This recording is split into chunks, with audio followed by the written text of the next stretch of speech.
Princesses are beautiful, rich, and also with status, and are not afraid of the machinations of the evil witch. These young ladies are marrying a handsome, loving prince, so now. Puss in Black Boots asks a young lady what kind of princess she wants to be, after which he hands her several cards and asks her to choose one. Now the main character is on the street among people. The girl asks how she can get to the palace, and the woman points out that it is ahead, and the young lady should just follow this road. The saleswoman also asks if the girl also came to the selection of princesses, and the main character in shock asks what that means too. But the woman says to forget about it because it's going to rain. Therefore, let her be careful along the way. And when the young lady is cleaning up, the saleswoman thinks that the color of her dress is as if all the peas were picked. And the young lady realizes that the card she chose is the princess and the pea. The main character's name is Moly, and she is an ordinary office worker. About an hour and a half ago, she was working overtime and fell into eternal sleep in the office, after which she found herself in a very strange place. The young lady asked in surprise where she was, but then heard the sound of a firecracker. Then in front of her, she saw a Puss in Boots who congratulated her on her arrival in their princess game department. The young lady looked at the cat in shock and did not understand what was happening now. And Fluffy, after he realized that the young lady did not want to answer, said that this game was created for girls who have left the world of the living. And the girl then screams in shock whether she died, and the cat replies that, yes, she worked for 72 hours without sleep, and also drank only 2 cups of coffee during this time, and she had an acute heart attack. So now she needs to accept reality and listen to the rules of the game. The young lady has 3 years to compete for the prince's heart with 6 princesses in the game, and the girl who marries the prince will return to the real world for 50 years. After this, the cat holds out the cards and invites the girl to choose one of the 7, because she will be one princess from the card that she chooses. But the main character says that, to be honest, she is not very interested in 50 years of life. But the Fluffy then says that he is not finished yet, because the winner will also receive 10 million bonuses. After which the main character says that she is ready, and the cat screams in shock whether she agreed so quickly because of the money. The young lady then looks in surprise at the card she has chosen, and then he asks if Princess Pia is depicted on it, and the cat says that it is true, and this lovely princess under 20 layers of mattresses and blankets will be able to feel 1 pea. He then extends his paw and paper appears in the air, and the cat says that the girl has 10 seconds to remember her details. And when this time passes, the cat snaps his fingers, after which the young lady falls into the princess game. And now, being near the imperial palace, the girl thinks that she has finally arrived, and she is now Princess Pia. First, she had to find a castle on a rainy night, go through questions to make sure that she was a princess, and then prove with the dream of a pea that she was one. Then the girl knocks on the door of the palace, after which the maid opens the door for her and asks if the girl is a princess who came to see His Highness. If so, let her follow her. The main character then wonders in surprise whether the maid should have questioned her first and why they are not following the script. But then she looks at one of the paintings and thinks it's huge. And the maid, noticing the girl's gaze, says that this is a portrait of Highness, the only prince of their country, Vincent. Then the woman begins to admire the portrait and asks if His Highness is not beautiful. But he is the most gentle and charming man in the world, so she doesn't know what kind of lucky woman will become his wife. The main character, looking at this portrait, thinks that he has a face like an actor, but she has already grown up from the age when you rush at any handsome guy, and the only thing that makes her heart beat faster is a lot of bills. The maid opens the door and says that His Highness has a weak and sick body, so he wants to have an heir as soon as possible. Moreover, recruitment was opened, and princesses from all over the world came to the palace, so she hopes that someone can become a worthy match for the prince. After this, the young lady is given a number and told that she is the 40th princess. The young lady is surprised by this and thinks, what the hell is this? And how can there be so many princesses there? And then she realizes that the Golden Rose Empire is the most powerful and huge. Therefore, in order to choose a prince and a worthy match for the prince, their country will conduct a test. The maid tells the young lady that the hall is there and asks her to wait. But the young lady sees that there are still many princesses in the hall, and I feel sorry for her that they are only playing roles in the written story. After all, only those who know the fairy tale will be able to pass the test. But then the young lady notices some kind of bright light. The rich clothes and proud personality seem to be the real embodiment of the Princess Mayor. But when the girl looks at her, the main character thinks why she has such an evil look, and then she bows. And the blonde only nods in response. The rest of the princesses begin to whisper, and one of them asks where the new girl came from. After all, she had never seen her at social events, and although she was a young lady in a simple dress, she was very beautiful. Another girl says that she can compete with Her Highness Princess Vivien, but Vivien then slams her fan and asks if the girl just said that this princess can compete with her, and the girl then apologizes to Her Highness, after which she says that Her Highness's kingdom is the most powerful and prosperous, and she is also the most noble princess. Then one of the servants comes into the room and shouts that His Royal Highness and Princess Helen have arrived. A pleasant-looking young man and a girl with blue hair enter the room. The main character then thinks that real people are more charming than their portraits. And this is not a lie. A young man with blonde hair says that on this rainy and cold night. The ladies bring spring to this castle, after which he smiles and thanks everyone for coming to meet him for their countries. The girls then almost go crazy and say what a handsome prince. The guy then takes the girl standing next to him by the hand and asks to be allowed to introduce Princess Helena. The girl bows, and His Highness states that they met by chance in the forest, and she was quiet and did not speak at all. But now she has the status of a princess and will become his alternative princess. The guy also says that he would like to be friends with all of them, and the girl thanks His Highness for his love. And the main character thinks that this is a fairy tale about a swan princess, or that there is a girl like me. She's a player in princess games. The main character, looking at the young lady, understands that there are 7 players, and she was the first to enter the palace, taking advantage of the opportunity. Well, suddenly the girl notices that her finger is very hot, and looking at her hand, she remembers that in its description, it was indicated that the mole on the right finger begins to become hot when it is in danger. At the same moment, someone pushes the young lady, and she falls right in front of His Highness's feet. The knight immediately pulls out his ball and screams how rude it is, and then asks how a living girl dares to disrespect His Highness. When the main character sees a sword near her neck, who understands that someone pushed her, but she still cannot prove it. Therefore, the girl asks for forgiveness and says that she only wanted to greet the prince, but the scary one asks if she is still putting on a show. A princess with blonde hair also joins this conversation and tells the guard that the girl is not lying. The main character wonders if Vivien really stood up for her, but the girl only bows, and then is greeted and says that she is Gordon's princess, and her name is Vivien. The girl claims that a real princess is well-educated and also has dignity, unlike the poor people who have never seen aristocrats. After all, the latter will never refuse mercy. The blonde covers her mouth with a fan and grins. Then he says that Miss is simply not used to walking on marble floors in palaces. The rest of the princesses immediately begin to gossip and says that it's true because she doesn't even have a maid and her dress is dirty. The main character thinks that they are talking about her and hinting at her low status, but Vivien herself could have pushed her. Therefore, the girl decides to act after all and turns to His Royal Majesty, after which she claims that she did this out of respect for him. The guard then screams, asking how she dares to speak like that in front of His Highness, but the prince stops him, and he asks if the girl did this out of respect for him. The young lady understands that this is the only chance to escape, after which he clenches his fists and says that His Highness invited princesses from all countries to choose a wife, and he had the intention of establishing good relations with all states. But in her country, kneeling is the highest opportunity to express respect. But the guard was ready to publicly execute the princess because of the greeting ritual. The same guard cries out to His Highness that he was only worried about safety, and the blonde then leans over to the lady and asks if she shows respect by kneeling. After which he smiles and says that it is the first time he has seen a nightingale singing so well.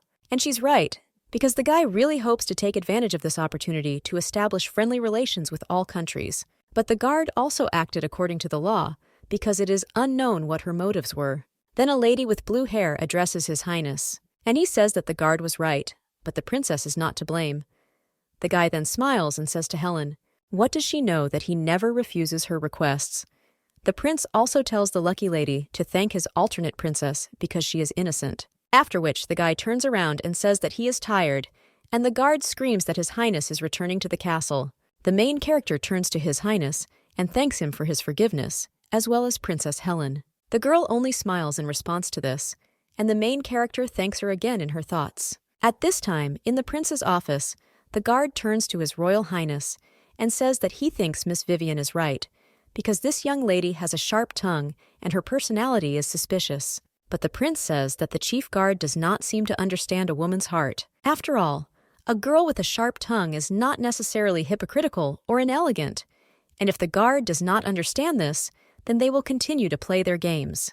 The maid at this time tells the respected princesses to put their luggage next to the bed, depending on the number, because His Highness invited everyone to have dinner at the palace. The main character then sees all the mattresses on the bed and thinks they are so huge. And the girls say that the empire is so incredible because even the mattresses are different. And the main character then understands that the test for princesses is the same as in fairy tales. After all, everyone has a pea under their mattress, and she needs to be told tomorrow when she wakes up that she didn't sleep well because she can pass the test and become an alternative princess. After this, the girls go to a restaurant, and the young lady thinks that she is again sitting opposite Vivien, but she still does not understand why she always likes to bully her. And when did she manage to cross the princess's path?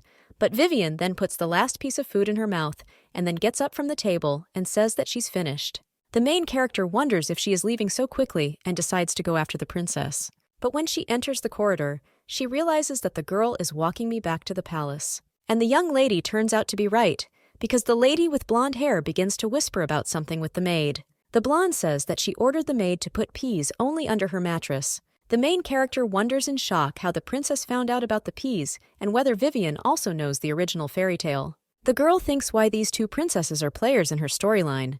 The lady with blonde hair, after talking with the maid, realizes that she will be the only winner in this test.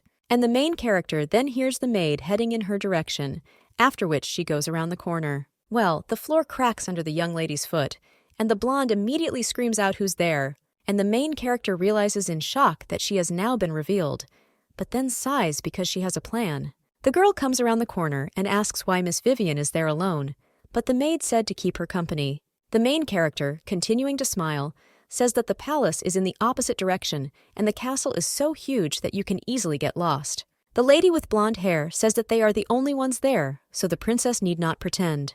After which, when she passes near the girl, she whispers that she made a mistake and got into trouble again, because for insulting the royal family, she will be plunged into eternal sleep. The main character then thinks whether this princess is really threatening her, and then, when she goes to the bedroom, the top lifts all the mattresses. And having checked almost all the beds, he thinks that it was the princess who conspired with the maid and removed the pea's suit under the other beds. The young lady understands that if she gives the correct answer without a pea under the bed, the prince will declare that she is a fraud. So Vivien has thought everything through, but suddenly someone else comes into the room and screams what she is doing. It turns out to be a guard. He says that at first glance he noticed the girl's bad intentions, so he tells her to answer what she intended to do when she looked under the mattresses. After all, the peas for the test have disappeared, and the man asks if she stole them. The main character then gently grabs the Lord Guard's hand and says that she wants to report someone for fraud. After all, the future of all the princesses is at stake, so she asks to be taken to Her Royal Highness. The next morning, the maid wishes the dear princesses good morning and asks how they slept last night. One of the girls says that it is very good, and the other claims that she saw wonderful dreams. The main character says that the mattresses are very large, soft, and comfortable. But the blonde says that she doesn't agree with the statement about being comfortable because she didn't sleep well last night.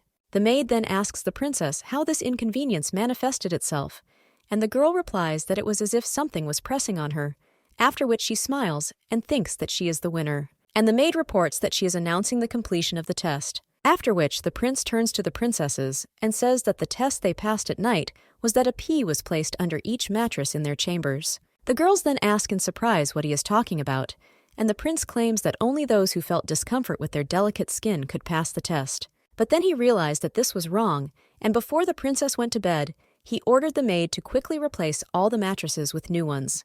And this is in order to expose the scammers, because last night he received a message that someone was committing fraud, and he sent a man to check the mattresses, after which they found a pea on the mattresses of only one princess, and she lied that she was uncomfortable sleeping.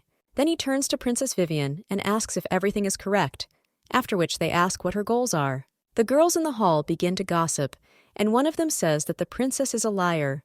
The other claims that after replacing the mattresses, she said that she felt uncomfortable sleeping. But the main character suddenly notices that her mole has become hot again, and she thinks that this is strange because everything went according to her plan, so why is the mole warning her of danger? Last night in his main office, the prince asked the young lady if she suspected Princess Vivien's maid of stealing peas from under other mattresses, and the girl replies that, yes, She heard the princess talking about this with the maid, and the guard also checked the peas on other mattresses, and they were all missing except for Vivien's mattress. But the guard says that she still looks suspicious and also accuses Vivien of fraud. The main character then wonders if he is serious and rolls a barrel at her again. But the prince only smiles in response to this and then turns to Miss Yuana, and she claims that she really doesn't look like a princess. The girl is a little surprised by this, and His Highness says that he cannot speak publicly, accusing Vivien of fraud, so he asks if the girl can provide any evidence of her guilt. The main character thinks that she saw the maid's face and will be able to identify her, after which he smiles and nods, and also asks His Highness to remove all the peas from under the mattresses. And if after this in the morning someone says that she did not sleep well, she can be accused of fraud. The blonde says that this is interesting, and then orders the captain to tell the maid to urgently replace all the mattresses, and the man agrees. And the prince then claims that Vivien is the Gordon princess, and even if she seems to be a liar, then everything will be fine with her. But he asks how the young lady will be held responsible for false accusations. The main character then slams her hand on the table and claims that she never accuses people without reason. Therefore, as a guarantor of his words, he puts his life on the line.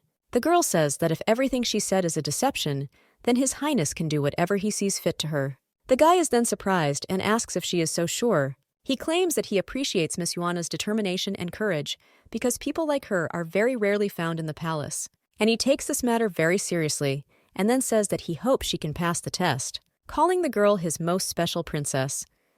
The blonde now only says that in the Gordon Empire, she is accustomed to the highest quality silks, and the softest beds made her feel uncomfortable sleeping. But the guard only screams for this deceiver to be detained and thoroughly interrogated.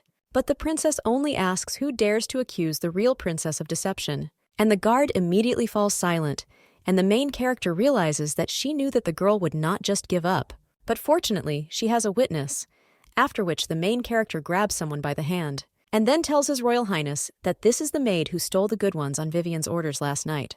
And she knows that she has no motive to disrupt the test, so she asks the maid to confess who ordered her to do this and His Royal Highness to have mercy on her.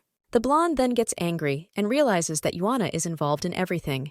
All the other princesses are shocked, and the servant screams to His Royal Highness that it was the princess who hired all these maids and stole the peas from under the mattresses. The prince then turns to Miss Vivien and says that the evidence is too obvious, so he asks if she can say anything in her defense. But the girl then says that their evidence is too insufficient, because although the maid admitted to stealing from the townspeople, she did not say that it was she who ordered her to do it. After which the woman approaches the maid and asks if someone ordered her to steal the peas. But the girl then, as if not of her own free will, answers that no. And the blonde asks if she acted on her own, and the girl replies that yes, she did everything herself. The blonde then screams that the maid is so shameless, and how could she dare to disrupt the princess's test, and also harm the princess, so she should be captured and beheaded. Well, the main character then tells them to wait, because the maid's behavior is somehow strange, and something is clearly wrong. However, the servant is already introducing the maid, and the main character thinks why everything is so, and why they want to execute the maid without evidence. But Vivien is also a player, and she used her magical abilities on her. Well, the girl then turns to Miss Yuana, and, pointing at her, asks why she immediately pointed at her after the words of this maid. The lady with blonde hair says that when His Highness took her words as faith, she felt pain because the girl was displeased with her, and therefore decided to play a dishonest game against her. The main character clenches her fist and thinks that this is an outright lie, after which she says that these are all her empty excuses, and the prince understands that the situation is not developing according to plan. At this time, Helen walks down the corridor and says that she heard some noise, and this is the piece where the princess test takes place. The blonde turns to His Highness and says that it was a crazy woman who accused her of deception, and won't the prince do anything with her? The young man then nods as if ordering something to the guard, and he himself thinks that Yuana put her life on the line and she did not panic. But the situation was unfavorable for her. After this, the young woman is grabbed by 2 guards, causing the girl to scream to be released. The young lady understands that Vivien wants to try again to put her into eternal sleep. After all, in accordance with the rules of the game, you can eliminate rivals for the prince's heart. The main character is now thinking that if only the girl could be brought to light and removed from the game, but she understands that now the chance of completing the game is 0. The young lady then wonders what will happen to her 10 million, and then screams for the guards to take their hands off her. The head guard addresses His Royal Highness and says that Miss Yuana cannot stay any longer. After all, she is very problematic and her behavior is too rude, so she doesn't smell like a real princess there. The blonde thinks about the young lady and understands that although everyone suspected her and the young lady has a lot of problems, but in the eyes of the public, he must make the right decision. But the guy feels that this woman is not one of those who uses dirty tricks. However, suddenly he hears some kind of scream and orders the guards to stop and also to release the girl. Well, when he turns around, he sees that the young lady is only pinning one of the guards to the floor, and then claims that she has something to tell His Highness. The chief guard says what kind of strength she has, and the girl can defeat even a knight. The young lady turns to His Majesty and claims that she told about everything that she saw with her own eyes. And the maid looked strange, and also she had no motive to disrupt the test. So the girl says, what if she made a false statement? And he presses the guard's back again, causing him to almost die. The prince only tells the young lady to let go of the scary thing, and he will think about this situation again. The young lady then thanks His Highness, and the prince claims that she will not escape punishment. After all, it is too reckless to identify Princess Vivien without a thorough investigation. To this, as they agreed last night, why would she? Don't become a maid in the palace as a punishment. The main character then smiles and thinks that the more she stays in the palace, the clearer the hope. And the young lady agrees with the prince, saying that she will do as His Highness wishes. Guy, he can't believe his eyes because the young lady didn't refuse to become a maid, and it's quite interesting. Therefore, it seems that his garden has undergone changes, but the girl does not look much like a rose, but rather a cactus. After this, the test for princesses in the Rose Empire came to an end, and Princess Vivien from the Gordon Kingdom was the only one identified as a princess because of her restless sleep, and she was appointed as an alternative princess, after which she moved to the royal palace. But the main character is now sitting on a chair next to the main maid, and she asks if this girl is a princess who has been demoted to the rank of maid. But even if she came from a noble family and became a maid, she would have to work hard. She will help in the kitchen, do laundry, and live in the stables. The main character thinks that she has returned to the life of an eternal worker. Well, then someone asks the manager to wait a minute and asks if this girl can become her personal maid. A short time later, Helen is already showing Yuana her room and says that although the window is small, the girl will still be able to see the garden. The main character then almost cries and thinks that this is hundreds of times better than the stables. But then she turns to Miss Helen and asks why she helped her. After all, the position of personal maid is offered to ladies from a noble family, because for them it is an excellent opportunity to marry a member of the royal family, and the princess made her a maid, which means she added herself a competitor in the competition. The blue-haired lady then says that she did it because Yuana is special and is a princess like no other. After which she asks if the girl will tell her previous story. And the main character wonders if Helen really recognized her as a player. And after all, she plays the Swan Princess. Therefore, the young lady thinks that she should be careful not to reveal her identity. And the best thing that comes to her mind is to pretend to be a fool, after which the main character says that she is from such a small country that the princess has never heard of, and she is no different. Therefore, she suggests that it is better for her to tell the romantic story of the meeting with His Royal Highness. The girl is a little surprised by this, but then with a smile on her face she begins to tell about his meeting with the prince. A short time later, Yuana realizes that once she became Helen's personal maid, life in the palace became busy and calm. Now someone turns to Miss Yuana and says that since she is Princess Helen's personal maid, she shouldn't have to do such hard work in the laundry. But the girl replies that everything is fine, and the princess's dress is made of a different material, so they need to be washed separately and carefully. One of the maids says that Miss Yuana is so polite and capable, while the other claims that the girl was a princess, but she does not have the habits of an aristocracy. However, suddenly the main character hears someone screaming that this cannot be taken away, and when the young lady turns around, she sees that there is some kind of brawl. One maid throws the other to the floor, but she claims that this silk belongs to Princess Helen, so how dare they? However, a maid with blonde hair asks if the girl knows that Princess Vivien is now held in high esteem, and this color of silk will match the jewelry that she gave to the princess. The maid cannot do anything and just cries, and the main character then approaches her and asks what happened. The poor girl then turns to Yuana and says that Princess Vivien has gone too far. After all, she not only mocks the servants, but now she has sent her people to steal Princess Helen's silk. The main character then claims that Miss Helen didn't tell him such a thing, and the maid says that the lady is very kind and probably didn't want her to worry. Yuana thinks that as soon as Vivien became an alternate princess, she began to bully Helen. And she still doesn't know the real identity of Vivien's player. But now the young lady understands that Miss Helen asked to find her after the girl finishes work. However, the young lady thinks that this garden is a damn labyrinth, and then she hears someone cutting the bushes, and asks if there is anyone there, however, when the girl looks ahead. Who notices a young man with hair as white as snow? The guy, after he notices that the girl behind him, stops. Then he turns around and looks at her coldly. Yuana even screams at this. The guy claims that Miss Helen is next to the fountain, but the main character then claims that she is new there and asks if he can explain how to get to the fountain. Yuana thinks this guy is like the description of the maids. One of them told the girl not to provoke the cruel and gloomy guy in the garden, because in him flows the blood of a giant, cursed by the witch. But the proof of this is his dark complexion, and they say that he buries the bodies of his victims under the crimson flowers in the garden. The main character thinks that if this guy is dangerous, then why doesn't the mark on her hand warn her? The gardener tells her to go straight, then left, and behind Fuji she will see the third statue, after which she should turn right. Yuana doesn't understand in her heart what he's talking about, and such words even make her dizzy. But the young man then realizes that the girl most likely will not get there on her own, and he throws his scissors into the box and then tells her to follow him. The main character thinks that he seems like a good guy and then goes after him. When they pass by some bushes with yellow roses, the young lady asks if this is a garden of golden roses. The girl wants to touch the flower and asks if the Rose Empire is named after him. But suddenly, the guy grabs her hand and tells the girl not to touch this flower, and when the main character looks at her hand, she sees that it is wounded. The young man claims that the golden rose is the national flower, which is bred by the royal family. And because of its prickly needles, this flower is called the merciless one, so the young lady needs special gloves. However, the main character just starts giggling and then claims that when a guy talks about flowers, he is very eloquent, so it looks like he really is a gardener. But then the main character looks at the sun, and he realizes that he is late.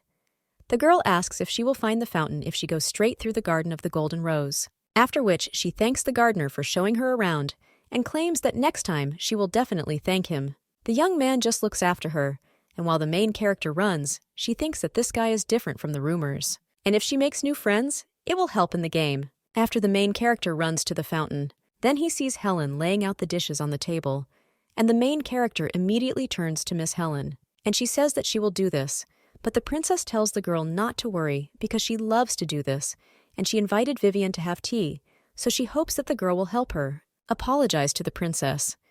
Yuana then says that she didn't imagine her in the princess test, and asks Miss Helen to believe.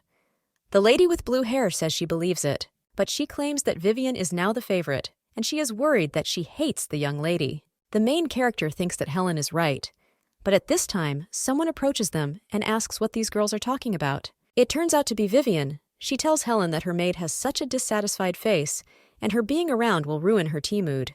The main character then understands that as soon as she saw the face of this princess, she wanted to smack her, but only one reason is holding her back, and that is the money she will receive. Helen tells Vivien that the tea will get cold and suggests starting the tea party. The blonde just looks displeasedly at her competitor and then sits down at the table. The lady with blue hair then points to one of the cookies and says that this is her favorite treat, so let the princess try it. Vivien then reaches out to one of them, but when she tries, who says that this is the first time she is trying something so tasteless, after which she gives the cookies to the maid and says that this is her reward. But Vivien then turns to Helen and says not to let it get into her head because her kingdom simply has great food, and such vile snacks are only suitable for servants. The main character understands that Vivien does not want to be friends with Helen and came only to offend her. After which Yuana approaches the princess and asks if she has something against the Golden Rose Empire. The blonde just asks what kind of nonsense this is and how she can have anything against it.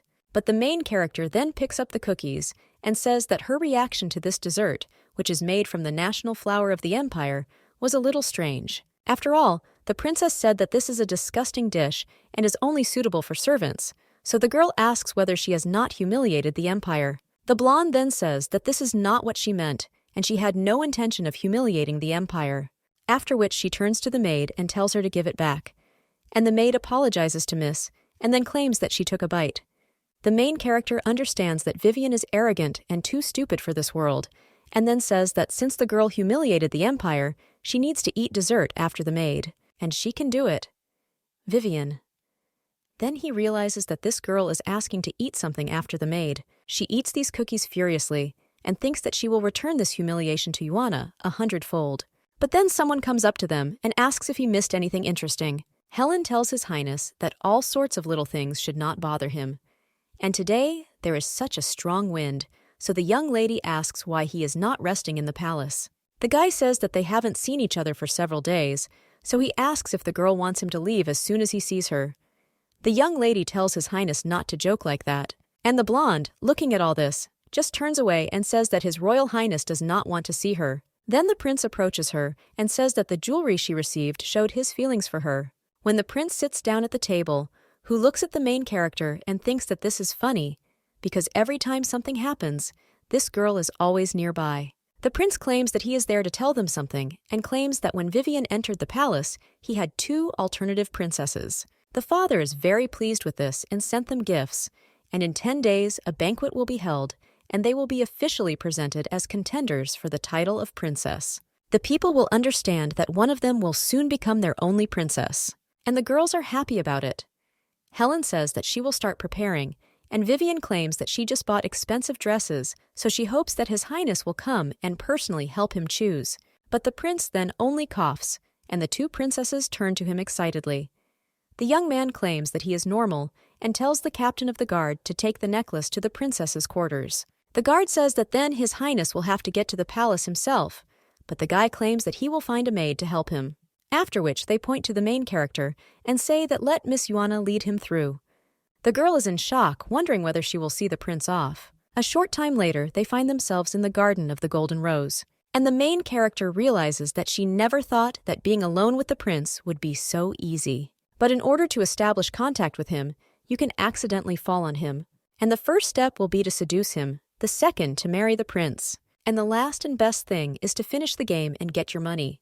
But the main character thinks that the prince already has an opinion about her, so you need to be careful. However, the prince looks at the young lady and how she is lost in thought, after which he leans a little towards her and apologizes, at the same time claiming that he is not feeling very well. The guy also says that Miss Yuana has such a tense body and asks if she is afraid of him. These girls have the courage to tell Vivien off, but she is afraid of him. Yuana asks if His Royal Highness despises her for hurting Vivien, and the guy asks what she's talking about, because how can he despise such a cheerful girl like her? However, the main character at this moment picks up His Highness in her arms and says that since he doesn't feel very well, anyone offers to take him to the palace.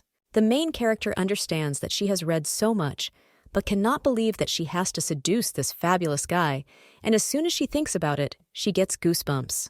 The prince asks Miss Yuana if she is really a girl, because she has more strength than the guards. And the main character says that this is all for the sake of His Highness, so she asks him not to worry. But when they are already approaching the palace, a guard meets the young lady and screams, how could she treat His Highness like that? Because what would have happened if she had fallen straight on him? The guard then takes the prince away and screams out what indecent behavior this is, because he is already silent about such behavior for the princess. The prince tells the captain that he is dizzy, so he asks if he can be quieter. And the main character thinks about those words that she doesn't look like a princess. The girl understands that in order to live well in her past life, she did everything, and later she worked for the company and never betrayed herself. But now the girl decides to try until she wins. Vivien at this time hits the table in her room with her fist and asks what kind of golden rose flower this is, because she has disgraced herself so much. After which she turns to her maid and asks why she didn't tell her that the stuffing is the national flower of the empire, and the maid claims that no one knew this. The blonde then thinks if this is really a special fact about the world, and that means Yuana is most likely an ordinary girl. Vivien smiles and realizes that this lady is the princess and the pea, and she is now taking her place. After which she waves her hand and tells the maid to forget about it, because this time she forgives her, but in future let her be more attentive. If you don't want to harm yourself. The main character at this time enters Helen's room and reports that she has returned. The lady with blue hair then asks how His Highness is, and Yuana says that he thinks he's fine. The girl understands that he was chatting without closing his eyes the whole way, so she thinks that he is definitely normal. Helen then rejoices and says thank God it is, after which she also thanks Yuana for helping her today. But he asks her to promise not to do such dangerous things again, because she and Vivien are direct competitors. And the girl was simply drawn into this showdown. Helen also apologizes for saying this to her. The main character thinks that this reaction is a little strange because she thought that by confronting Vivien, she could bring her to light and show her what she really is. After all, perhaps the golden rose changed her behavior, but one way or another, Vivien became the winner in the competition with the peas. So if the girl usually plays as a resident of this country, this will allow her to avoid the battle for some time. And the main character says that she will mean Mrs. Words. A few days later, the man speaks to Miss Helen, that they have selected images for the banquet and therefore ask her to choose what she likes. The lady with blue hair then turns to Yuana and asks if she would like to watch together or if she wants to take a break. The main character says that, of course, she wants to. A short time later, the main character realizes that the weekend has come and she has nothing to do. And it's good in the modern world because eating noodles with another movie is so common. But suddenly the maid turns to Miss Yuana and says that she was told to give this packet of fertilizer to the gardener, but she is so scared. And she heard that the gardener puts people into a crippled sleep and dries them like a herbarium and then uses them as decorative flowers, and the only thing he grows is evil. The main character then tells the maid to leave it to her, and she will take it to him, and the maid thanks her and then claims that Yuana is the bravest among all the women she knows. The young lady then approaches a lass and says that she has brought fertilizer. The girl says that there are so many strange rumors about him, and he doesn't make contact with any of the maids, except her. The guy says that this is true, and the main character understands that he is honesty itself. But then the young lady turns to him and asks what he is doing, after which he offers his help, because last time he helped her. The young man, looking at the sprout, claims that this is a special fertilizer for the golden rose, and everything needs to be finished today. Yuana then looks at the place where the guy is pointing and realizes that this is a Ghanaian site. The girl understands that she has gotten herself into a big mess, but she thinks that this is nothing compared to her work, where she worked for 72 hours without a break and died.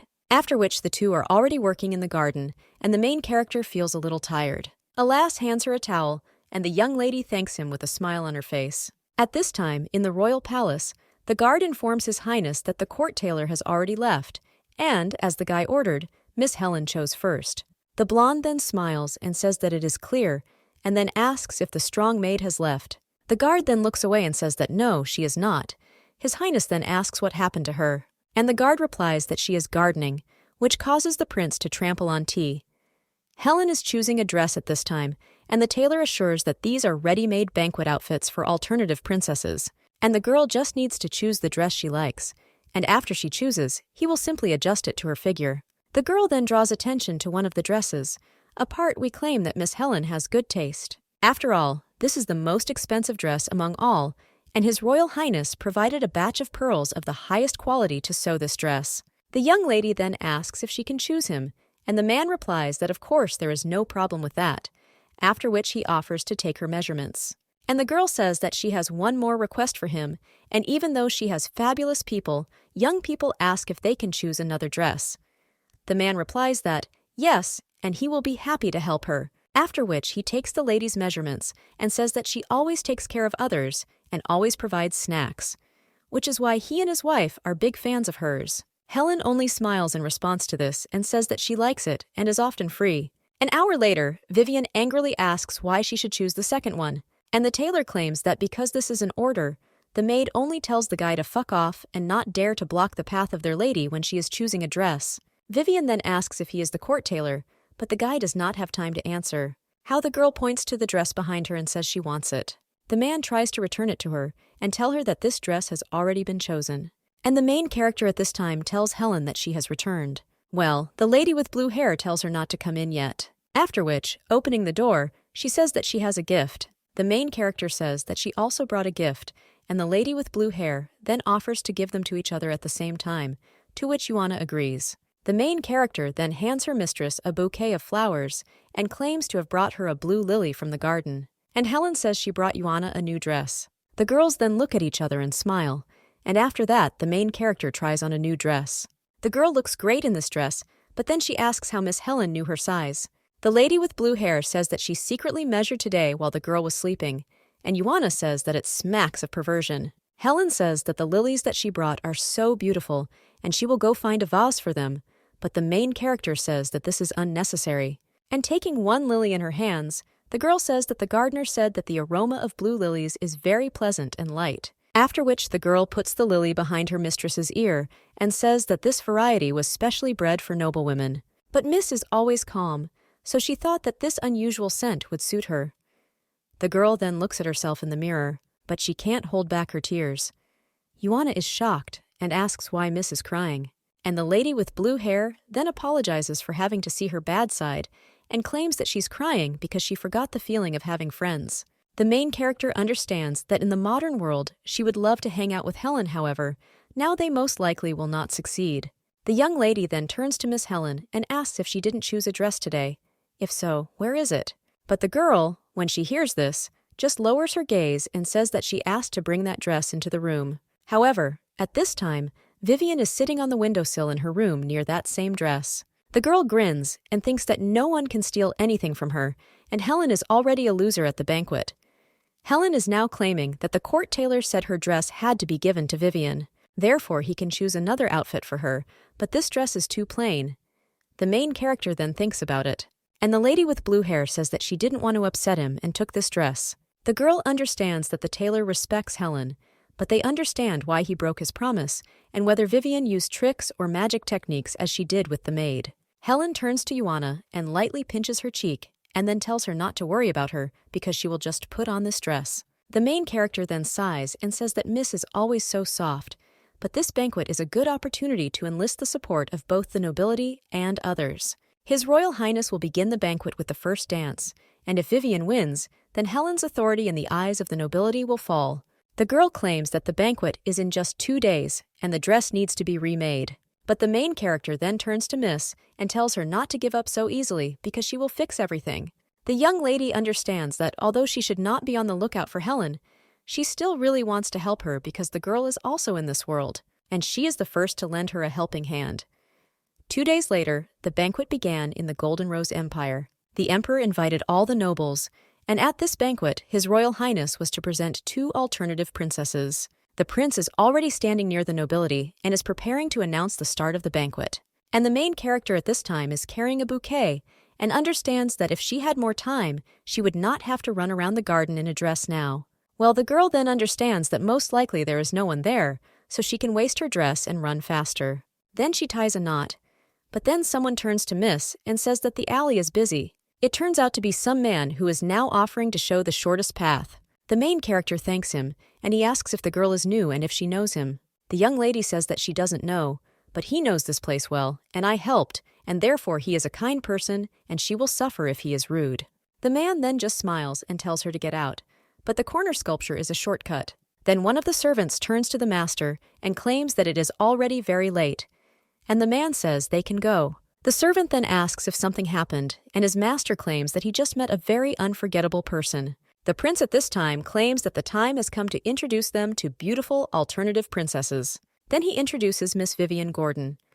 People, looking at her dress, say how beautiful the pearls are, and one woman says that she heard that, by the way, His Highness brought the treasures. The girl, hearing this, smiles and understands that everything went with a bang, and the prince cannot resist her. But suddenly she hears that someone is admiring Miss Helen, and when he turns around, he sees this lady wearing a dress decorated with lilies. The girl smiles, and all the ladies begin to admire this dress and say that these blue lilies are so elegant. The prince, looking at her, thinks whether Helen crushed Princess Vivien, and she did a good job. Well, then the guy looks at the main character, who still has her dress tied, and he thinks that he is sure that she is the most amazing. After this, with the blessing of the emperor, the prince crowned the princesses. In front of all the nobles and the princess were officially announced. The main character also claps when she is among people, and he thinks that even in a spare dress, Helen is not inferior to Vivien. But all these days when they worked hard were not in vain. But it was so hard to sew all these lilies on the dress, and the girl is very weak in such needlework, but thank God that Helen is excellent at sewing. But Helen is so quiet and capable, so she definitely still has those who love her, and now she has a huge chance of winning, so the main character understands that she needs to think about what to do next. But then the girl notices that the music has already started, and that means the ball has already begun. Everyone starts dancing with each other, and the girl thinks that she won't be surprised if Helen dances first with the prince. But suddenly, someone pushes the young lady, and the girl thinks how strange it is. After all, the mole on her hand is simply glowing. The prince at this time approaches his father and asks if he killed him. The emperor claims that he has not seen one of the guests for ages, after which one man approaches them. It turns out to be the Duke of the Empire, whose name is Erwin. He tells Vincent that they have not seen each other for a long time, and the prince understands that this is Uncle Owen. The man claims that the last time they met, the guy was not tall as a cane, and now he will soon get married. The prince then asks if his uncle plans to marry the Duchess, but the man claims that all the noble ladies from the entire empire will choose his nephew, and who would want to marry such an old man like him? The prince then claims that his father said that he cannot stand noble ladies, and it seems that this is true. And the emperor then asks Owen what he thinks about these two princesses for the role of Vincent's wife. The man claims that they are both excellent princesses, but he likes that cute little maid better. The main character then asks if Miss is okay, and she wonders if something happened. Joanna says that she encountered a strange man and is now worried about her. The prince, when he looks at the girl, is a little surprised and lowers his gaze, but then she claims that this girl is a very close friend of Helen, and the Duke cannot take away the love of others. Owen then smiles and says that he is just joking, and the prince turns to his father and asks what he thinks. The emperor claims that one of these princesses will become empress, and this must be a princess with the appropriate character, elegant manners, and the ability to conquer any country. He also heard a lot about the behavior of the princesses in the palace.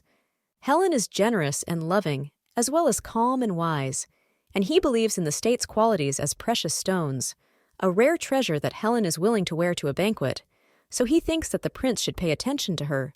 The prince then says that he understood his father's words, and the main character understands that the performance is over, and now it's time for the first dance. This is a passionate love poem about a handsome prince and a charming princess dancing together. And everyone is watching who the prince will give his hand to. This lucky one turns out to be Helen, and Vivien, watching this, is already trembling with anger. The prince is dancing with a lady with blue hair, but the girl suddenly begins to feel a little bad. Her heartbeat quickens, and the prince then excitedly asks what's wrong with her. She's trembling all over, but the young lady then cannot stand it and collapses on the floor. At the same moment, the prince runs up to her and orders the guard to urgently call the court doctor. The main character also runs up, and placing her hand near the young lady's nose, claims that her breathing is even but weak.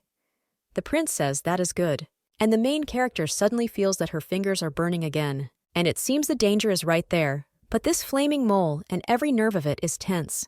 They just add fuel to this whole situation. The main character then wonders if Helen is in such a state because of the crowd, but suddenly the girl feels that this is a danger. Was right behind her, and then she grabs the guy with the knife by the arm. The same one tells the girl to leave, but the young lady tells him not to try to escape. After which he lays the guy on his back, and he, gritting his teeth, curses this damn empire of the Golden Rose. And then she screams that the witch will continue to watch her. All the people are shocked and ask if the witch has returned, but the main character doesn't understand what they are talking about and thinks what kind of nonsense this is. But then, looking at the guy lying under her, she realizes that he left this life of his own free will. But His Royal Highness, with his outstanding talent and charm, calmed the panicking nobility, and the banks resumed. After all, girls accept everything that His Highness says as the truth. The main character understands that she needs to leave and take care of Helen, but suddenly someone grabs her hand. It turns out to be His Highness the Prince, and the guy claims that this wonderful lady, like an angel, saved his life, and then asks if she will agree to give him his first dance. Everyone in the room immediately begins to whisper about how this could happen, and whether this girl is another one of the chosen princesses. But this lady stopped the assassin with her bare hands, and the princess simply cannot be so rude. The young lady then looks away and asks His Highness if she can refuse, because after everything her legs are so weak. But the guy just says no, after which they go out to the middle of the ballroom and start dancing. The young lady turns to His Highness and says that she has something to confess, after which she claims that she absolutely cannot dance, but the young man says that it is not that important, so let her just follow his rhythm. The girl does the same while watching how others dance. But suddenly, she stumbles and stands on the prince's foot. The young lady immediately apologizes, and Vincent, with a smile on his face, says that it's just one small mistake, so everything is fine. But unintentionally, the girl does it again, and the prince only smiles tightly. Then he tells Miss Joanna that he has never met a girl like her before, and how could she crush a grown man with such clumsy legs?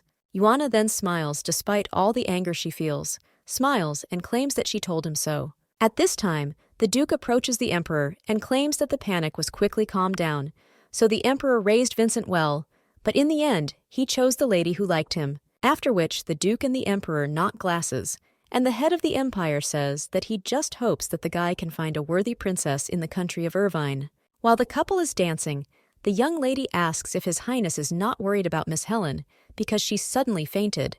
The incident with the assassin just happened.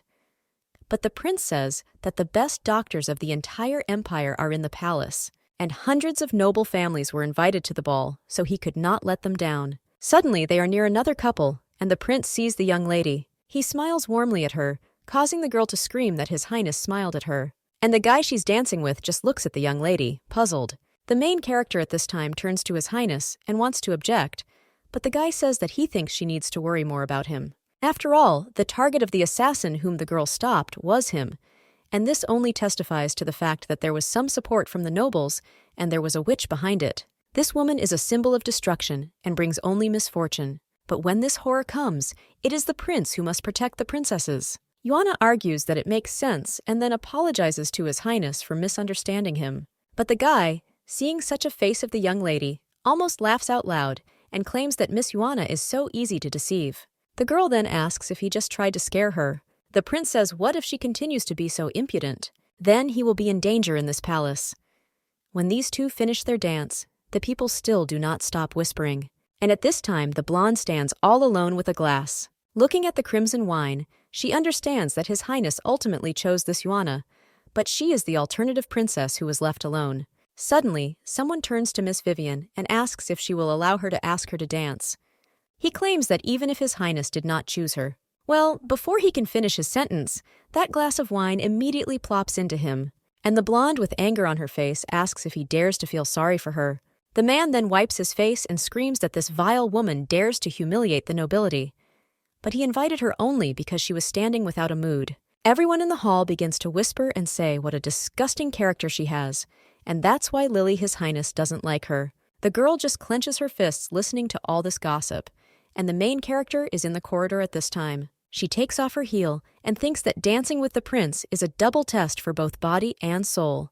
But now her feet hurt terribly. But suddenly, information comes from the system, and someone says that it is worth paying attention to all the princesses of the players because it is time to announce the results of progress in the game.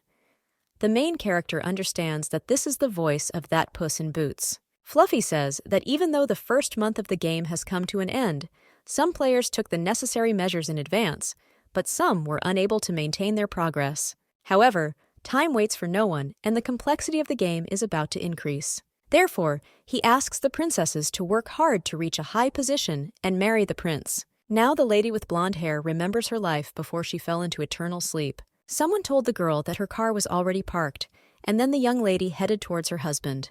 When she left the door, the guy greeted her with his bouquet of flowers, and the girl understands that when she was still alive, she had a loving fiancé. For her birthday, the guy gave her a beautiful blue pendant and congratulated her. But the girl puffed out her cheeks and said that this was such a ridiculous thing again, and only because she likes the guy she forgives him for such cheap gifts. However, a little time later, she was already screaming whether her husband broke off his engagement to her only because of this girl. She also asked if she was better than her, but the man said that he had had enough of this princess's manners. And after all, this girl is very gentle and also attentive, unlike her, and it is with her that he is happy. The blonde then came closer to him and claimed that he had said that he loved her character, after which she turned to that poor girl and asked if this creature had sentenced him. But the man only pushed the young lady and screamed that she should not dare to approach her. This made the blonde immediately fly back down the stairs and understand that before her death she felt only hatred. Now the girl opens her eyes, and she understands that this basis was that dream about her past life. The girl thinks that she will no longer allow gentle girls to take away what belongs to her, and it doesn't matter whether it's that damn girl or Helen, because this time she definitely won't lose. The girl understands that her magical abilities are the most powerful among all, and she will definitely win, after which she will return and take revenge on this person. The main character at this time receives some kind of box, and the guard claims that this will be a gift from Miss Helen from His Highness. The main character conveys her gratitude to His Highness and also thanks him very scary, but he only asks if Miss Helen is still awake. Yuana responds that, unfortunately, there is more to come, but the night passed very calmly, and perhaps she was just overtired. The man then claims that His Highness also gave the order to bring her to practice her dancing skills. The main character is surprised by such words. The guard then says that yesterday she tried hard to protect the crown prince, and before he said all sorts of unpleasant things about her, but the girl made her look at herself differently, after which he claims that he will go and says to tell Miss Helen to get well soon. The main character understands that the main guard turns out to be a good person, after which she approaches Miss Helen and thinks that even the court doctor said that she is healthy, but the girl does not understand why the princess still does not wake up. But the girl then thinks whether there really is a witch involved, because this cat also said that the difficulty of the game was increased, and she always had a bad feeling. After which the young lady immediately runs out of the room and realizes that she needs to talk to a knowledgeable person. The young lady also turns to the maid and asks her to sit and miss these. She will be back soon. And then the girl runs to the gardener. The guy just tells the young lady not to ask him about the witch. After all, his birth is considered the curse of a witch, and the color of his skin speaks about this, so no one will believe his words anyway, but the young lady says that she will believe him because he taught her gardening and always helped. Well, suddenly the guy puts his hand to her mouth. Then he leads her around the corner and tells her to be quiet. After which they watch someone and Cash offers the guard to talk there because it looks like there is no one there. The main character understands that this voice is very familiar, and the main source at this time asks to speak faster because His Highness is waiting for him. The blonde then smiles and claims that the length of their conversation is up to him. The man only tells Miss Vivien that he knows what she wants, and after all, she wants to return to the favor of His Highness. But the girl claims that it seems that the event that happened at the banquet has become the property of the entire palace, and the man says that, unfortunately, he is just His Highness's guards and cannot help her in any way. The main character then realizes that the main guard is a very reliable person, but the girl suddenly drops her ball and asks if the guard will help him pick it up. The main character then looks at this golden ball, and when she sees that the guard is picking it up, who realizes that smoke is coming out of the ball, after which a girl seems to be formed from him, who tells the servant to obey, from which he completely loses all will. And kneeling down, he hands Her Highness the golden ball, after which he asks to give him another order. The young lady looks at this in shock and wonders what happened to the head guard. The blonde just orders him to go and tell his prince something, and the main character sighs, but is a little in a stupor. When the gardener notices this, he asks if the girl is okay, and the young lady notes that she is fine and just finally realized something. And in his thoughts, he adds that Vivien is not a competitor to the Princess and the Pea. After all, she is a princess from the fairy tale about the Frog Prince, and this golden ball is her magical power, because the person who picks it up will immediately begin to obey her orders. Vivien did not follow her own storyline and purposefully interfered with others. While the other players are replaced, the enemy hides in the palace and strikes with impunity, and the main character is the one whose place she took and remains in the palace, risking her life. Yuana realizes that now she looks like some kind of garbage, and a young man with blonde hair asks if the girl suspects that Vivien might be a witch. The young lady just waves her head and claims that she doubts that's why she came to him for help, because as soon as she entered the palace, the finger became her first friend. And the gardener then says that she is his too, because the girl is his only friend there. The main character looks at him a little surprised, and then smiles and claims that it seems they are not very popular there. A short time later, Yuana is already heading to the royal library. According to the gardener, the most reliable information about witches can be found there. But suddenly, one of the guards claims that servants are prohibited from entering the royal library, and it is intended exclusively for nobles. The young lady then wants to return it, but suddenly, someone approaches her and asks if his companion can come in. It turns out to be the Duke. But the guard still claims that even if it is His Excellency, he cannot bring his servants or maids into the library, and the man replies that everything is really very strict there. The young lady thanks him for his help and says that she'll probably go, but the guy tells her to wait, after which the two of them go a little further behind the tower. And then the guy is already in the bushes and looking through them at something. The main character, seeing the position he is in, asks His Excellency what he is doing there. But the man claims that when he was a child, there was a secret hole in the wall, and although there are a lot of guards there during the day, you can slip through at night when no one is there. Then the servant turns to Duke Erwin and informs him that his carriage has arrived. However, when he already sees two faces in the bushes, he looks at them in bewilderment. His Highness at this time asks whether the guard really thinks that Helen helped the assassin, and the man replies that why else would she fall into a coma so suddenly. The blonde then sternly says that when Helen wakes up, the guard should bring her to him because he wants to listen to the girl. But Helen is one of his alternative princesses, so he hopes that this is not true. However, then another girl enters the room and addresses His Highness, claiming that she accidentally heard him talking about the assassin. After which the girl asks if she can tell him something about the situation. At this time, the main character says goodbye to the Duke, and he thanks Miss Yuana for a great time, because thanks to her, he plunged into his childhood years spent in this palace. The young lady then thanks Togo for telling her about the secret hole, and the man then gives her his personal seal and claims that the letter with it will be delivered straight to his chamber. So if the girl wants to know something else about the palace, then she should not be shy and write to him. The young lady then looks at the seal he gave her and is a little puzzled. Can she ask why he helps and cares about her so much? But the man, with a smile on his face, replies that because the Duke's life is so boring and the only person around him is that gloomy guy who helps him. The knight tells the Duke of Erwin that if they don't sit down now, they will have to spend the night in the carriage. And the man then says that Yuana is an interesting young lady and he wants to help her so that everything works out for her. After which he puts his hand on the young lady's head and claims that this palace is full of various desires and dangers, and he also does not want all this to destroy her. The Duke claims that he will wait for their next meeting, and the main character thinks what he meant when he talked about being destroyed by the palace, and wasn't that what the prince hinted at their last meeting? Then the young lady returns to Helen and realizes that she has already woken up.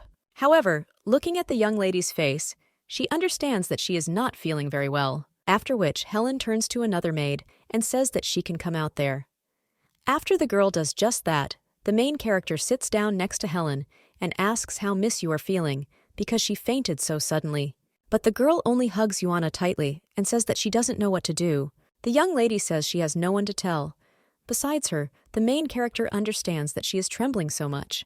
The girl claims that she cannot touch men and was once severely beaten.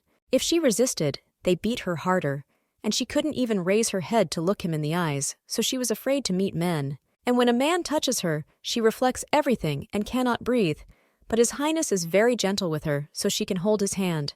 But when they danced, she realized that she was scared and she couldn't help herself. Helen tearfully tells Yuana that she is still very scared. The main character wondered if this girl was likely to be her countless times, but when she looked into her eyes, she realized that everything was completely wrong. After which Yuana takes Mrs. Face in her hands and tells Tanya to be afraid. After all, she is a princess, so no one will dare to bully her. The lady with blue hair says that Yuana is right, and she is now a princess. Well, suddenly someone comes into the room and tells Princess Helen that His Highness issued an order regarding her, and after checking the mercenaries sent by the witch, they determined that only a noble could help him get into the base. And the fall of Miss Helen into fainting and the attack of the assassin, these two events occurred simultaneously and raise suspicions, therefore, until the case is solved. She is forbidden to leave the palace and visit anyone. The main character then cries out that Miss Helen fainted but suddenly someone grabs her clothes and it turns out to be Miss Helen herself. The girl says that there is no need to do this. She doesn't want His Highness to know about it. The guard, when he states that, to be honest, if it weren't for Royal Highness, the young lady's punishment would have been much harsher even though she is an alternate princess. When the main character wants to leave the room, her path is also blocked, and the girl understands that this time Vivien dealt a powerful blow. Yuana did not expect that the Empire was so afraid of the witch and that the girl was serious about getting rid of Helen. After this day, Vivien became the only alternative princess close to the prince. The whole palace noticed that he and the prince had become very close, but Helen waited for the prince every day. Now the main character is making her way through the bushes at night, and he understands that the hole he was talking about, the Duke is somewhere there, and to stop Vivien, she must find records that indicate that Vivien's magic is connected with the witch. And after all, the girl is also a player, and my blonde is so strong. The main character takes one of the books and reads that the witch has enough magical powers to harm people. For 49 years in the Empire, witches were discovered in all corners of the continent. But suddenly the young lady hears some strange rustling and wonders what it is. But when she turns around, she sees a cat there, and the girl thinks where he came from there. The cat just jumps from shelf to shelf, and the girl realizes that he looks like that black cat who got her into the game. But the fluffy one then seems to smile and pushes one of the books onto the floor, causing it to flop onto the ground, and the main character gets very scared from this. She understands that it is he, because the cat said that the difficulty of the game has been increased and he personally came to complicate it. But the girl still doesn't understand why he came in person, and the cat just winks at her, and the girl screams for him not to do that, but he just disappears. Then someone approaches the young lady and asks if she was making noise. It turns out to be one of the knights, and tells the young lady to follow him. The girl asks who this imperial library is, and they can't get through without breaking into it. However, then the guy draws his sword from its sheath, and the girl falls silent. After which she heads to where he says, and realizes that she has encountered a secret guard. But when the girl approaches several people, T realizes that the prince is there and takes this young lady away. She just smiles and says that it's her. Let the knights tell his highness that they are leaving, and he tells them to be careful. After which he turns to the main character and asks if she wants to explain why she is there. The young lady, noticing his cold gaze, replies to his highness that she was just reading a book and servants were not allowed entry, so she came at night. But when the guy starts to approach her, the girl moves away a little, however. When she notices that there is a shelf behind her and she has nowhere else to run, she realizes that she has never seen him with such an expression on his face, and her finger is burning. Then the prince comes closer and asks if the young lady is avoiding him and if she is afraid. The young man extends his hand and claims that he has always valued her, and despite this, the main character wonders if he really wants to finish her off. At the same moment, the girl begins to run away, but his highness grabs her by the hand and throws her to the floor. Then he begins to press on her neck. The guy claims that the girl is a special flower, and it's a pity that she is revealed when it is not at all necessary. The main character says that it seems that his highness's body is not sick or weak at all, and looking at the guy, he wonders if this is his true face. The prince only claims that the young lady has a sharp mind and excellent skills, and he thought about transferring her to security, but now she doesn't have a chance, after which he says goodbye to Miss Yuana. At this moment, the girl remembers her past life. All these people said that because of her beautiful face, the boss kept her. Otherwise, how would she have managed to get a job in their company? The young lady also remembers her small apartment and realizes that now is her chance to go back and change everything. Then she reaches out her hands to his highness's hands and realizes that she will not miss this chance, and then grabs these hands. And she claims that she knows about the witch. The prince immediately pulls away and tells her to speak clearly, and the main character, clearing her throat, realizes that she is saved. This step really worked. The young lady turns to his highness and says that he suspects that someone from the nobility conspired with the witch and sent an assassin, but the guy only asks how she knows what he is investigating. Yuana claims that the nobles' coats of arms and expensive fabrics from various parts of the empire indicate that they are nobles from the early parts of the empire, and she thinks that they locked up Miss Helen to secretly conduct an investigation into their nobility. Well, His Highness was mistaken, because the witch was inside the palace, not outside. The blonde then states that he admits that her judgment is good, however, it is not worth her life. The main character then claims that she saw the witch's magic, however, she has no evidence, and if His Highness gives her a chance, she will be able to provide evidence. The blonde then voices a period of 10 days, and claims that he will give her exactly that much so that the girl provides evidence that the witch is in the palace, because her life is still at stake. Yuana then tries to bargain and says that 10 days is very little, and then asks what about a month. But the guy still coldly answers 10 days, and the girl then asks what about 15 days, but the guys are still adamant, and the young lady asks what about 11 days. The young man then claims that she was just trembling with fear and is now not afraid to bargain with him, but the girl only claims that then she begged him, fearing that he would finish her off. But now everything is different, because without her, it will be difficult for him to find the witch in the palace in a short time, so the girl asks why she should be afraid. The guy then tells her to come over and help him put it on, and then points to the cape. The young lady only claims that His Highness can imagine spying on her, and then excuse me, but the guy claims that he does not like to spy on someone, and she will have 10 days, and plus one more. The main character then only looks hard and thinks whether this guy is the devil because she so wants to strangle him, after which she finally agrees, and the guy asks if she is cursing him now. The main character is a little puzzled and says how can she dare to do such a thing, and the young man claims that the expression on her face tells a different story. Then the two of them head through the library, and the main character turns to His Highness and asks what if she needs information about the witch. The prince claims that he will give her access to the library, and the young lady asks if she can take books to her room. But the prince asks if she hasn't already taken them, and the girl then says with a smile that she did, and she herself thinks when he managed to notice it. But the young lady understands that compared to that gentle prince before, he is now a completely different person, and he looks like a poisonous snake that is ready to jump out poison at any second, but it seems that this is his true face. A little time later, the main character is already lying in her bed and reading about the witch. It says that in the year 1949, in the Empire of the Golden Rose, witches began to appear in all corners of the continent. For many years they committed atrocities, causing famine, floods, and drought.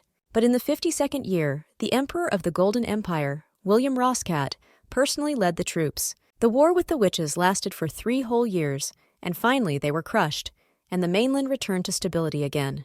But the surviving witch disappeared into the crowd and spreads horror and darkness to this day. The main character thinks that it is now 75 according to the imperial calendar, and it was the current emperor who crushed the witches, and behind the assassin, there is a witch who seeks revenge on the empire. Therefore, it seems that Vivien is not related to the witch in any way, and maybe she just belongs to some category of witches. But the girl then thinks, what about the other princesses, as well as her? After all, she also has a mole that alerts her to danger. At this time, one of the servants turns to His Highness and says that Miss Vivien sent him to the prince. She said that today there is a beautiful moon, and she would like to take a walk with him in the garden. But suddenly the guy gets very scared and immediately falls to the floor. The prince asks what's wrong with him because he hasn't answered anything yet, and the young man only asks if he's in a bad oriental mood. The guy then turns to the window and looks at his reflection and then just grins. With a smile on his face, he turns to the servant and apologizes for scaring him, after which he claims that he was just thinking about other things and was very tired today, so he asks to give this cloak to Vivien. After all, it's cold at night, and he's not around, so he had to send the cloak earlier, but hoped that she'll like it. The servant then says that His Highness cares so much about Miss, and she will definitely treasure him. The guy then says that he hopes so. A little later, someone screams that they need to pack their luggage and pack their dishes. The maid also cries out that His Highness loves the velvet blanket, and the main character asks what all the fuss is, and whether His Highness is going somewhere, and the girl asks if Miss Yuana knows. After all, in 3 days, His Highness is leaving on a sea cruise, and Miss Vivien will also sail with His Highness, and they will also spend several days and nights on a huge ship on the high seas, and it's so romantic. But the maid then realizes what she is talking about and shudders, after which she apologizes to her friend and tells her that she completely forgot that Miss Helen is now locked. The main character says that everything is fine, but she herself thinks what the prince is doing because she often needs to remove Vivien's water, but he only gave her 10 days, and now this scoundrel is trying to take the loot from her, so the girl would immediately punch him in the face. A little time later, the main character already enters my room, miss, through the window, and says that she has news for her. The lady with blue hair asks what Yuana is talking about, and then tells the girl not to go out through the window anymore because it is dangerous. The main character says that she was locked in. Only the person bringing food can enter the resting place. Hey, the girl and the lady also say not to worry because her room is nearby. After which the young lady looks at the notes lying on the floor and asks Miss what they are, and when she picks them up, she sees that this is a letter for Helen that her brothers have suffered, and there are not enough funds. The lady with blue hair claims that this letter is from her brother, but now she is under suspicion from His Highness, and therefore cannot approach him. The main character understands that if this is an original fairy tale, then everything fits together, after which she asks Minsk what kind of relationship she has with her brothers. They are also men. The girl only slightly sadly claims that her brothers were cursed and turned into swans. And before arriving at the palace, she lived with her brothers and must help them. And the main character then turns to the miss and says that in 3 days His Royal Highness is going abroad by sea. If she also sails, she can ask him for help. Well, the girl claims that she cannot even leave the room. And a little time later, His Highness asks if the girl is asking him to take her and Helen on a sea voyage. The main character then thinks about how best to tell her about this, and then says about the prince that she should stop doubting because it's just the two of them there. And the girl then, with a smile on her face, thanks His Highness, and then claims that then she will speak frankly. The young lady turns to His Highness and says that she only needs to prove a witch, but how will she conduct an investigation if he is going on a trip? The girl claims that she is Miss Helen's servant and has not noticed anything strange about her, so she asks what if the witch is closer than they think. But His Highness only asks if the young lady is talking about Vivien and if she thinks something is a witch. The main character gets a little scared by this, and then waves her hand and claims that she didn't say that. But she herself understands that this guy is too insightful, and the blonde at this time says that if she did not suspect Vivien who the girl would be, there would be no reason to sail the sea with him. But then the young lady asks if he allows it, and the prince agrees, which makes the girl very happy and thanks him for this, after which she turns around and says that she will go and tell Miss Helen. Well, His Highness stops her and then rises from his seat and says that she likes to tinker with flowers. Then the guy approaches the flowers and tells the girl to change the water in all the flowers in her room because he doesn't have any maids available right now. And if she doesn't do this, then it will be worse, after which the guy shows a hand gesture near his neck, and the main character at the same moment changes the water under the flowers. At this time, someone is walking barefoot near the sea. It turns out to be a beautiful girl with red hair, and someone turns to the princess and then claims that her beauty can be compared to the most beautiful waves on the sea. Well, he asks why the girl is obsessed with this man. The young lady just tells the sweetheart not to say anything because she just wants to be free like a bird. The guy is a little embarrassed by such words and agrees with the princess, and 3 days later, His Highness is already heading off on the ship. The main character understands that since Helen is still in disgrace, the prince was not really preparing for her departure, and the girl was only allowed to take her as his maid. But that's where all her privileges ended. Entering one of the rooms, the main character realizes that there are only the two of them there. And opening one of the closets, the young lady claims that her room is next to Helen's room, after which the girl claims that she will unpack her luggage first.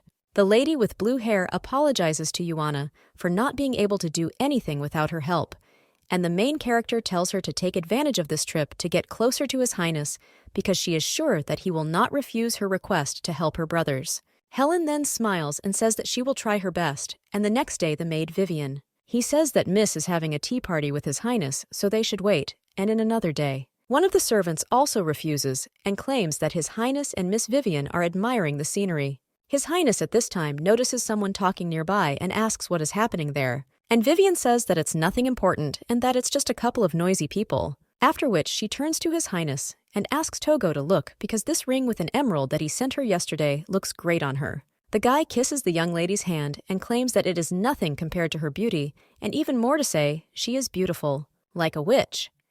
The young lady just smiles at this and claims that His Highness's compliments are always so sophisticated. The girl understands that the gifts that were sent to her are incredibly expensive, and according to these gestures of love, she will marry the prince, easier than steamed turnips. At this time, another ship sails to the shore, and one of the servants immediately shouts that they must quickly line up. The lady with blue hair claims that it is so noisy on the deck and asks if something happened about the main game and says that she doesn't even know. But after that, a lady with red hair comes out of the ship. It turns out to be the Highland Princess Charlotte. The press, when he meets a girl, and tells Miss that they were supposed to meet in her country in 3 days. He also asks what brought her there so early, and the girl claims that it was instead of a tedious wait. She chose to take the initiative into her own hands. A short time later, they are all already at the table, and the blonde man represents the Highland Princess, claiming that she represents her country and is going to them as an ally. After which, he points to the 2 princesses and says that these are 2 candidates for his princesses, Helen and Vivien. The lady with red hair says that these girls are so beautiful, that's why His Highness is a real lucky guy, and she feels so insecure. The prince smiles and says that they call her the Pearl of the Sea because she may not be confident in her beauty.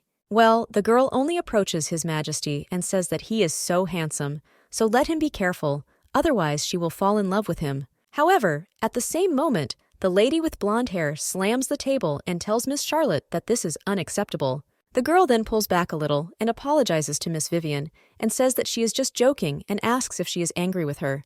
The girl grins and asks if she despises her and doesn't want this imperial union to take place. This only makes Vivien angrier, and His Highness says that Miss Charlotte is their important guest. The main character thinks that this girl can so easily shut up Vivien an evening. You'd better not put your finger in your mouth, otherwise she'll bite it off up to the elbow. And the girl wonders if Charlotte is also a player, because looking at Vivien's anger, this is quite possible. The lady with blue hair clenches her fists at this time, and then screams that she has something to tell His Highness. After all, They haven't seen their highness for so long that But suddenly the young lady is interrupted by someone breaking a plate. It turns out that this is the same lady with red hair. She turns to his highness and claims that there was something terrible on the plate. All the other girls look at this picture in shock and realize that the girl just almost kissed the prince. Charlotte at this time only grins, and his highness orders that the fragments be removed from Miss Charlotte. The main character then raises her hand and asks to be allowed to help Miss Charlotte. The lady with red hair then turns to his highness and says that she is afraid Miss Helen will be angry, but the blonde man claims that she is not that kind of person. The lady with blue hair replies that, yes, and she doesn't mind. After all, the main thing is that everything is fine with them. The main character then claims that Miss Charlotte's dress basement is dirty, so she offers her help. Yuana claims that, fortunately, there are few greasy stains and white vinegar can be easily removed, and Charlotte says that with such capable maids, His Highness is in no danger.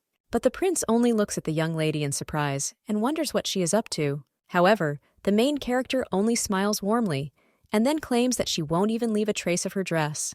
But the girl claims that white vinegar has a specific smell and covers up the aroma of her perfume, and so she asks Miss Charlotte to let her accompany her so she can change her clothes. The prince, when he hears this, just smiles, and the lady with red hair is shocked and does not understand what she is talking about. After which, the girl turns to His Highness and says that she needs to talk to him, but the guy claims that the dressing room is nearby, and this maid will show her around.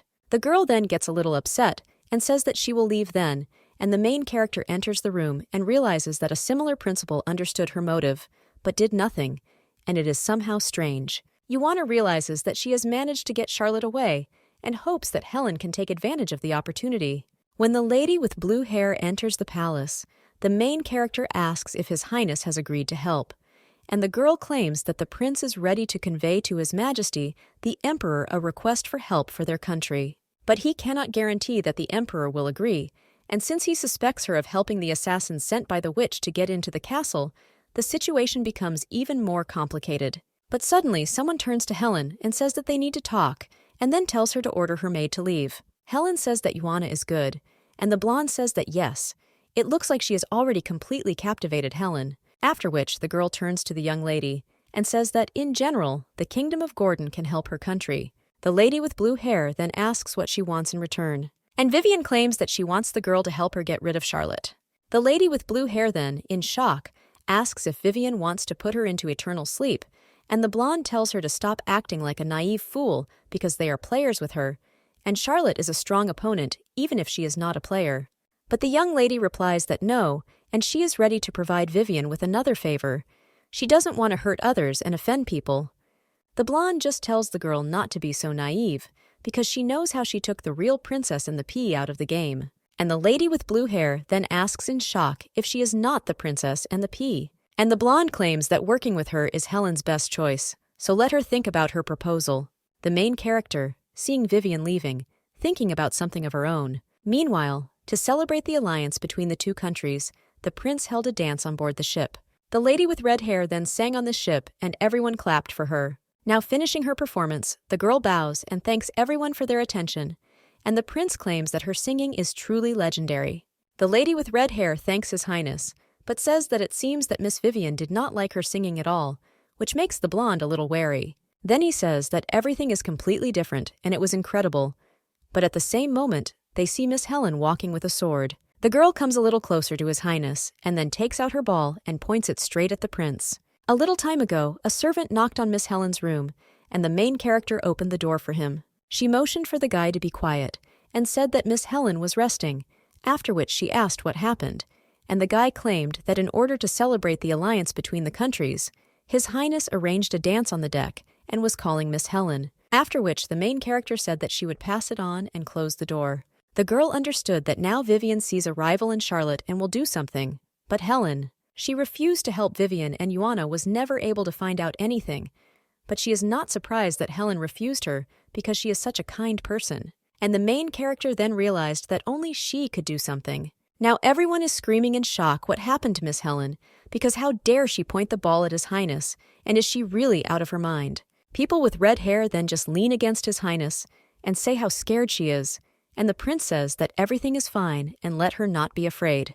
He tells everyone to calm down because he is sure that Helen has no malicious intent, The servants then agree, and the girl then smiles and begins her dance with the sword. She throws it in different directions. And her last move is that she points this sword at His Highness. Everyone is very worried about him, but the sword stops right in front of his nose and the guy smiles. And the young lady then continues her performance. And after a couple of moments, a golden rose appears in her hand.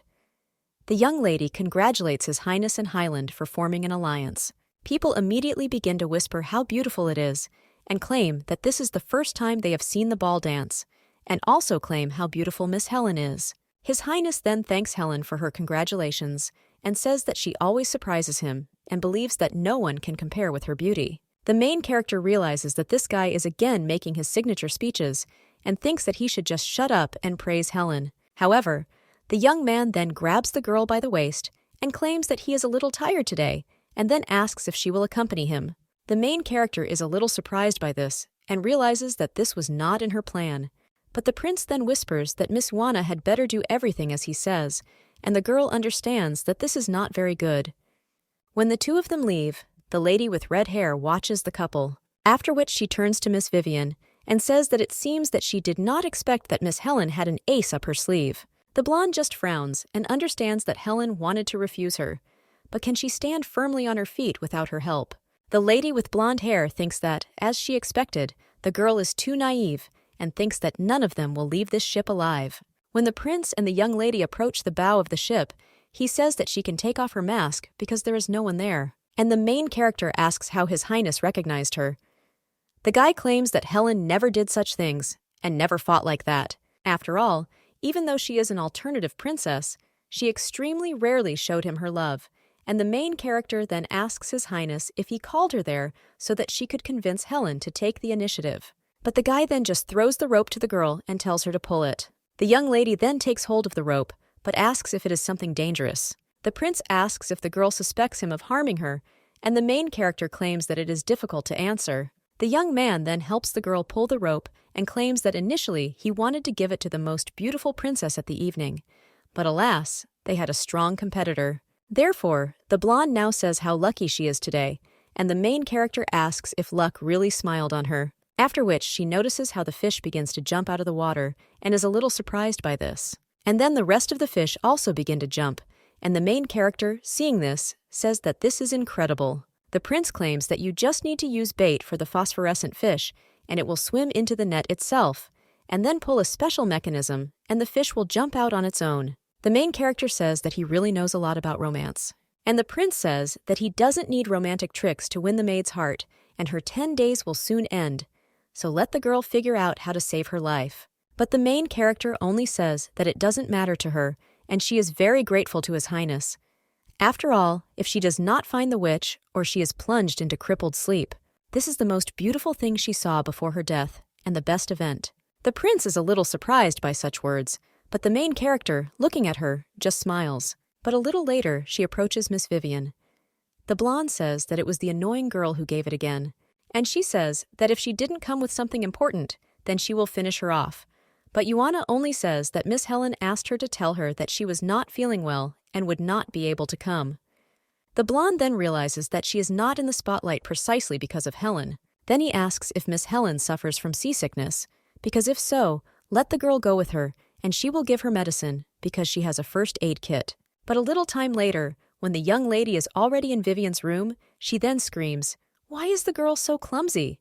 And she can't even catch objects." But this medicine costs a fortune, and she brought it with her from the kingdom of Gordon. The blonde also asks why the girl is standing like a sheep and let him help her lift everything. And the main character thinks what's wrong with her, but then she sees a golden ball on the floor and looks at it in shock. The girl understands that the blonde wants to fix her, but the young lady does not understand why now. Vivien then asks if the girl doesn't want to take the medicine, and the main character says that of course she does. Then she points to the guards and says that she was simply distracted by them, and she is glad that Miss Vivien shared her medicines with Miss Helen. The blonde then orders the holiday to leave from there and not stand with the crowds, after which she turns to the young lady. But Juana only tells Her Royal Highness that this is her golden ball and claims that she is waiting for her orders. Vivien, hearing this, just smiles and then orders the box to be taken to Charlotte's room. The main character claims that she is obeying Her Royal Highness and then takes the box in her hands. The lady with blonde hair just watches as the young lady leaves, and the main character smiles when she turns the corner. A little later, she releases the frog into the box and says that she did a good job today. Well, the main character still doesn't understand why she was ordered to carry a box into Charlotte's room and believe the magic is incredible. Vivien is the princess from the fairy tale The Frog Prince, and according to the original story, the frog takes the ball and returns it to the princess, so Vivien's magic must work on the frog. After all, if she takes the ball instead of her, then hypnosis will work and the young lady will be safe. Well now, when the main character brings the box to her ear, she realizes that there is something there. But when she turns it around, she sees that it is a royal emblem and seems to be Helen's family. But in the box, it sounds like there's a snake in there. And Yuana, it seems that Vivien wants to put Charlotte into eternal sleep with the help of a poisonous snake, and thanks to this box, she will blame her and Helen because in this way, she will immediately finish off 2 birds with 1 stone. Well, the main character understands that dressing up as Helen forced Vivien to make her move. So all this needs to be completed within 3 days, and the girl hopes that she will survive this. A little time later, in Helen's chambers, the young lady is putting things in order, and when she notices that the lady with blue hair has arrived, she asks if the miss has returned from her walk, and also if she has met the prince. But Helen only tells Yuana to come closer, and the main character, not noticing that the girl is worried about something, asks what's wrong with Miss. But Helen then just swings. The main character, seeing this, closes her eyes in preparation for the blow, but this never happens. Now the young lady begins to open her eyes little by little. But when she does this, she sees that Helen is all in tears. The blue-haired lady tells Yuana that she thought she would understand her because she said that she did not want to be involved in affairs. And the girl asks why Yuana pretended to be her and went to fight for the prince's attention because she heard the rustling of clothes when she left, but did not think that the girl would go there. And today, everyone is gossiping that yesterday she was the center of attention, tucking Vivien into her belt, but she screams that she doesn't want to go over people's heads for the sake of her own goals. The main character understands that she cannot tell Helen about her intentions, but she also cannot lie to her for her own good. So the young lady just bows her head and apologizes to Miss. Helen then calms down and approaches Yuana, saying that she is the only person she trusts there and that the girl is also her friend. And she will find some way with her brother, so she asks the girl not to do this again and hugs her. Yuana then closes her eyes and realizes that Helen's tears and her hugs are enveloping her like silk, and the girl tells Miss that she won't do that again. At this time, Vivien happily sits with His Highness, and the arrival then asks if something good happened to her, and the girl says that she heard there is some kind of sea snake in the sea, and the longer it is hungry, the stronger its poison. But even an adult man will say goodbye to life in a matter of minutes. The prince then asks if the girl is interested in such things, because when they are in the palace, he will send her books. The girl then thanks His Highness, but says that she is simply afraid that the snake may be on the ship and will bite her. At the same moment, a lady with red hair comes into the room and tells her sister Vivien that she can tell her about the landscapes of her country, and the girl looks at her in shock. The lady with red hair asks her sister if she wants to see her, and the girl then says that of course she wants to, but she herself thinks why she is still alive and what happened to the sea serpent, and also whether her magic worked. After this, the blonde gets up from the table and asks His Highness to let her move away. As soon as the girl leaves, the lady with red hair says that Sis is very strange today, and the girl also asks if Sis Vivien knows that today, His Royal Highness is going to announce her as another alternative princess. After all, she wouldn't want to compete with her sister Vivien because everyone admires His Highness so much. The girl also says that if she receives his love, she will become the happiest person on earth, and His Highness is the only one for her. After which the young lady begins to approach him closer and closer. However, at the moment when their lips are about to touch, the guy turns away and tells the guards to quickly prepare the documents, because the Golden Rose Empire will sign an agreement with the Highland Kingdom, and they will become a treasure, that is, an official alternative princess. The girl then does not understand how His Highness could turn away, but then she understands that everyone, perhaps, says that His Highness is so attentive. The girl also claims with a smile on her face that she wants to become his girlfriend as soon as possible. At this time, the blonde very quickly heads down the corridor and thinks what happened because her magic has never failed, and she does not understand what the hell is wrong with Yuana. However, suddenly she bumps into someone and it turns out to be that same Yuana. The main character asks Miss Vivien to forgive her, but the girl then only presses the young lady against the wall. and asks why she didn't do what she ordered. The main character then, in a trembling voice, tells Miss Vivien that they know, and the girl realizes that this is definitely connected with this maid, after which she screams for her to tell everything and not think that if Helen protects her, then she will be untouched. And the main character then says that yesterday she came to her senses and realized that she was standing in front of Miss Charlotte's room with a wooden box in her hands, and she was so scared that she dropped the box and the sound, after which a snake crawled out. The young lady also says in a trembling voice that the sea snake has slithered into the sea, but she saw that there were traces of Miss Vivien's nail polish on the box. The blonde then wonders if there were any inaccuracies in yesterday's order, that the girl came to her senses in front of Charlotte's room, but, fortunately, she does not know that she was under a spell. Therefore, now the blonde asks if the girl told anyone about her brother, and the main character just asks how she can say something because she is an ordinary maid.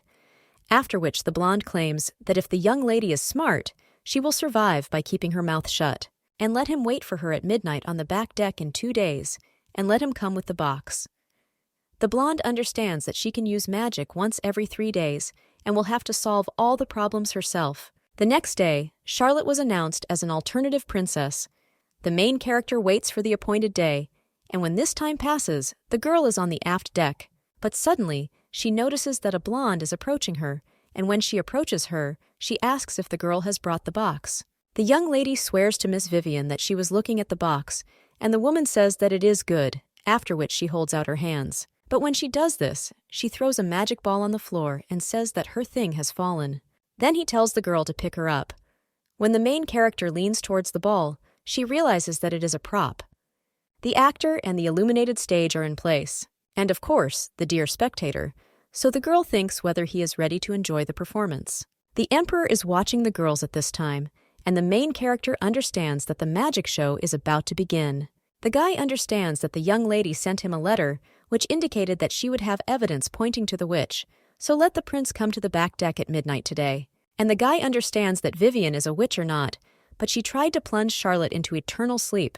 However, the Gordon kingdom is not weak, and in order to accuse Vivien, they need irrefutable evidence. Therefore, now the prince is sitting near the window and in his thoughts asks Miss Yuana to prove her theory. At this time, the young lady is almost touching the magic ball and thinks that if Vivien's magic did not work the first time, then now she will probably try to put her into eternal sleep. The girl also feels that the mole on her hand is already heating up, and after hypnosis, everything will be in a fog. Then the young lady grabs this golden ball and realizes that now she can risk her life. After this, everything becomes blurry in the young lady's eyes, and she tells Her Royal Highness that she is waiting for her orders. All the servants are shocked and ask if this is magic and if Princess Vivien is a witch, but she was in the palace all this time. But the blonde then tells them to all be quiet, and the blonde at this time claims that last time her magic didn't work by accident. And it's a pity that it was not possible to remove Helen and Charlotte with one blow, but removing the main obstacles is also not bad. So now the blonde orders the young lady to jump into the sea and end her life of her own free will. The main character can no longer control her body, so she claims that she will gladly obey her order. The prince then understands that the girl will bring the witch to light. Even if she has to sacrifice herself, their main character at this moment is standing on the punishment of the ship. Behind her is a lady with blonde hair and tells the girl to jump and not make her get bored because she will let Helen find her. However, then she is immediately pressed to the floor, and the girl screams out what they are doing. But then the prince passes near her, and the girl turns to His Highness. But he ignores her and only screams Yuana's name, but it's too late because the young lady takes a step. The blonde then rushes up the stairs, but he still doesn't have time to grab the girl. After all, she is already taking the second step, but the guy remembers how the young lady said that this was the most beautiful thing she saw before her death. And now the girl is already flying towards the water. The prince understands that things are bad. The young lady is at sea at this time. The girl realizes where she is and thinks that means Vivien forced her to jump into the sea, and the young lady thinks that His Highness has completely seen everything, but everything turned out so we need to say goodbye to this princess game. However, then someone grabs the young lady by the waist. It turns out to be His Highness, and he will immediately drag the girl upstairs. When the young lady reaches the surface, she clears her throat. But when he sees His Highness next to him, he asks if she is already in the next world. But the guy only claims that if she brings up nonsense, he will throw her into the sea. After which he heads to the rope ladder and one of the servants is already descending there. The main character just smiles and says that when the prince says that, she understands that she is still alive, and if the prince saved her, then he saw everything that Vivien did. The prince claims that the girl did a great job, and tomorrow he will tell Helen that he will let her be his. But suddenly, large waves crash into the ship, causing His Highness to fall overboard. The servants immediately cry out, worried about His Highness. And then the lady with red hair also runs on board and asks if His Highness fell into the sea. The servant claims that His Highness saved Juana, but he was covered by a wave and they sent 5 guards to search for him, but so far to no avail. The red-haired people then ask in shock how they could let His Highness jump into the sea alone, and the knight claims that everything happened too suddenly. The main character already understands that the prince saved her, but the girl still understands that she needs to calm down now. After all, the main thing in this game is the prince, and if he falls into eternal sleep, then the game will end with his fall into the sea, must lead to something. But suddenly, the main character, looking at the lady with red hair, realizes that this is a plot from The Little Mermaid. And Charlotte at this time claims that she will go in search of His Highness. Well, worse. She says that Miss Charlotte cannot go because His Highness has disappeared and if something happens to her. What will they say to the Emperor? But the girl only asks if they want her to throw His Highness into the sea. Well, then someone else comes into their conversation and claims that they can use rope. This turns out to be the main character, and she claims that the people of the Highlands feel confident in the conclusion and can hold their breath for a long time under her, and Miss Charlotte may stay there even longer than the guards. But if they are still concerned about the safety of Miss Charlotte, then the young lady suggests tying a rope around her because if something goes wrong, the lady with red hair will pull the rope, and they will immediately pull her out.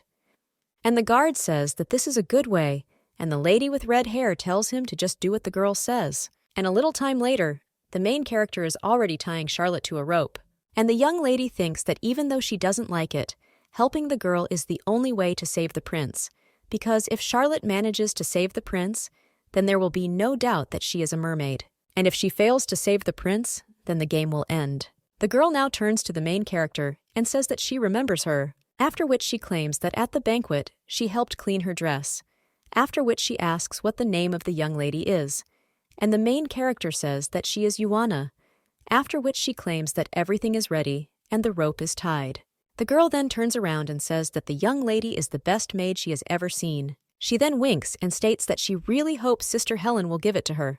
The main character is not very happy about this, and the girl just jumps into the water. And when she does this, a tail appears from her legs, and a little later she can already see the guy with the tentacles who is holding the prince. He then turns to the princess, and a little excitedly asks if she wants to kiss this man instead. But the lady with red hair only turns to her skillful one and asks if he is still under the control of her magic, and the octopus boy says that even after these 7 days he voluntarily follows her. And the girl then says that if he loves her, then let him continue to help, after which she leans against His Highness and kisses him and also tells him that her darling will help her win. At this time, the guards swim out of the water and claim that they cannot find His Highness anywhere and believe this is already the 5th search and they did nothing. The main character, looking into the water, thinks what will happen if Charlotte does not save His Highness. What should they do? Because the game can end immediately or in a few days. But then the girl is heading somewhere that the guard asks where she is, and the young lady notes that she thinks that instead of useless waiting, it is better to prepare a blanket and a warm drink because Miss Charlotte will definitely find the prince. But then the girl turns to the guards and says that they need to lock up Miss Vivien. After all, when His Highness is saved, she doubts that he will be able to give orders, and that golden ball is the girl's magical object, and she subjugates people when it is lifted. So let the ugly ones remember that it must be lifted carefully, and if they still have soldiers left, then let him ask them for help. The guards then say that they understand, and the young lady states that she will then go get the blanket. And when the main character leaves, one of the knights thinks what a determined woman she is. But if there was a chief guard there, even he would not be as capable as she is. A short time later, someone screams that His Highness has been found, and the ladies with red hair are near the prince supporting Togo. The main character immediately runs up to them and claims that she will take care of His Highness and let Miss Charlotte rest. The girl then says that when His Highness wakes up, let her be informed as soon as possible, after which the young lady picks up the prince and thinks that it is now clear that she is a mermaid and that she, as it were, sacrificed herself to save the prince. So now her position should be higher. The servants, watching this, are surprised because Mrs. Yuana hugs their prince, and even they cannot do this. The lady with blue hair asks a short time later how His Highness is feeling, and one of the servants claims that a maid is looking after him, and the doctor said that His Highness has overworked himself and therefore needs peace. The girl then says let the maid rest, because she herself is taking care of His Highness. However, when the guard wants to object, the girl claims that he clearly worked all night, and she is an alternative princess, and it is her duty to look after His Highness. After this, the girl enters the room and sees several maids there. One of them turns out to be the main character, and she immediately turns to Miss Helen. But the girl says that they can go on vacation, because she will look after His Highness, after which she also pats the young lady on the shoulder, which makes Yuana flinch. Afterwards, the young lady apologizes to Miss Helen for not talking about yesterday's events. And the lady with blue hair claims that she heard that Vivien subdued the young lady with magic and tried to put her into eternal sleep. Helen also claims that she did a poor job of failing to protect her, and the young lady and His Highness were in danger, and Miss Charlotte, without even thinking about herself, rushed to save His Highness, and she was not even able to do anything. And now she can only free Yuana from looking after His Highness Concrete, and offers to do this work for her. The main character then nevertheless agrees, and a little time later His Highness already opens his eyes. When he looks at the girls next to him, he sees that they are sleeping. When you look at the main character and how she sleeps, you just smile. But then the lady with blue hair suddenly wakes up, and then he jumps up from his seat, saying that His Highness has woken up and asking how he feels. The guy claims that he is fine, but his head is still a little dizzy. After this, he turns to Helen and says that the maid yesterday helped him expose a witch, so he has bad inclinations, and he wants the girl to become his personal guard. The main character then wonders why she thought that she would become a security guard. But the lady with blue hair turns to His Highness and claims that Yuana is her personal maid. But at the same moment, the main character falls to her knees and claims that she agrees to be His Highness's personal guard. But if she leaves, then Miss Helen will crunch, so she begs the prince to do something that will bring her smile back. The blonde then tells her to tell him about her desire, and the main character then asks him to help Miss Helen's kingdom. The guy just smiles at this, and then claims that suspicions about Helen's connection with the witch have been removed, and he just wanted to invite his father to support Sven's kingdom, and he really appreciates the devotion of the young lady Helen and hopes that she will also serve her faithfully. The main character then smiles and claims that she will serve His Highness faithfully. A short time later, a lady with red hair also enters the room and screams that His Highness has finally woken up. Well, when the girl approaches him, the prince just hugs her. The lady with red hair then tells His Highness that he will strangle her, and the guy then asks if everything is okay with her because he doesn't know what came over him, because as soon as he saw the girl. Well, the young lady doesn't let him finish his sentence and says that even if he hurts her, she will still be happy, because when the prince hugs her, she will feel his love. The young man says that it seems right to her and that he really loves her. Such a woman then asks if she can call the prince by name, and the guy replies that it was created for him and exists for her to pronounce it. Then the girl asks if Vincent could introduce her to His Majesty the Emperor because the Highlands are a small seaside, and she is afraid that they will look at her with contempt. And she also doesn't have a decent maid, so the girl asks if the prince could ask Miss Helen to give her her personal maid. The blonde then asks if the girl is talking about Yuana. After all, if so, he will choose a better one for her, because Yuana is already his personal guard. The main character is standing near Helen's door at this time and is about to knock. But at the same moment, the lady with her blue hair opens the door, and the sight of Yuan turns to her. The main character at the same moment says that she will miss her, and after that, the two girls laugh. Helen said that she remembered the story with that dress, and the main character claims that she and Miss did a good job then. She then turns to the lady with blue hair and states that no matter where she is, she will always be her friend. Helen is a little surprised by this, and then begins to shake. She claims that the young lady has helped her so much and thanks her for Sven's kingdom. The girl starts crying and claims that she can't repay her in any way, and she even got angry with Yuana then. But then the lady with blue hair wipes her tears and says that from now on she won't cry anymore and will become someone she can rely on. The main character then, with a smile on her face, tells her to promise her, after which they make a pinky oath to each other, and a little time later the main character is already laying out her things. At this time, the blonde is in prison and asks His Highness to listen to her, and the main character at the same moment takes medicine for His Highness. A little time later, the guy is already in the bath, and Yuana at this time comes into his room and claims that the doctor told His Highness that he needs to continue taking his medications. But the girl does not understand where the prince himself is, after which she puts the mug on the table and tells His Highness that she will leave the medicine there. But when the young lady turns around, she crashes into something, and it turns out to be the prince who is tying a towel around himself. The main character understands that his body will never tell that he is sickly, and how could he pretend to be sick for so long? The prince asks the young lady why she is still dressed as a maid, and the girl claims that the guards on the ship do not have a spare uniform, and she can only get one in the palace, after which she says that she will go. But the prince tells her to wait and sit next to him because he needs to talk to her. The main character understands that these words convey instructions, so she decides not to resist. After which she, with a smile on her face, turns to His Highness and asks what interests him. The girl wonders if she will have to work overtime after such a trip. But her boss is covered only with a towel, and this is harassment right in the workplace. But the prince then claims that Vivien is not the only witch. When she was in prison, she screamed that she was not a witch, and she was not the only one, because Helen and Charlotte too, and these women were not worthy of being near him, because only she truly loved him. The girl also screamed for His Highness to save her because she didn't want to lose. And now the guy turns to the young lady and asks if she knows about other witches. The main character turns to His Highness and says that only Vivien's magic proves that she is a witch, but there is no evidence that it is the witch of his assassin's ambassador.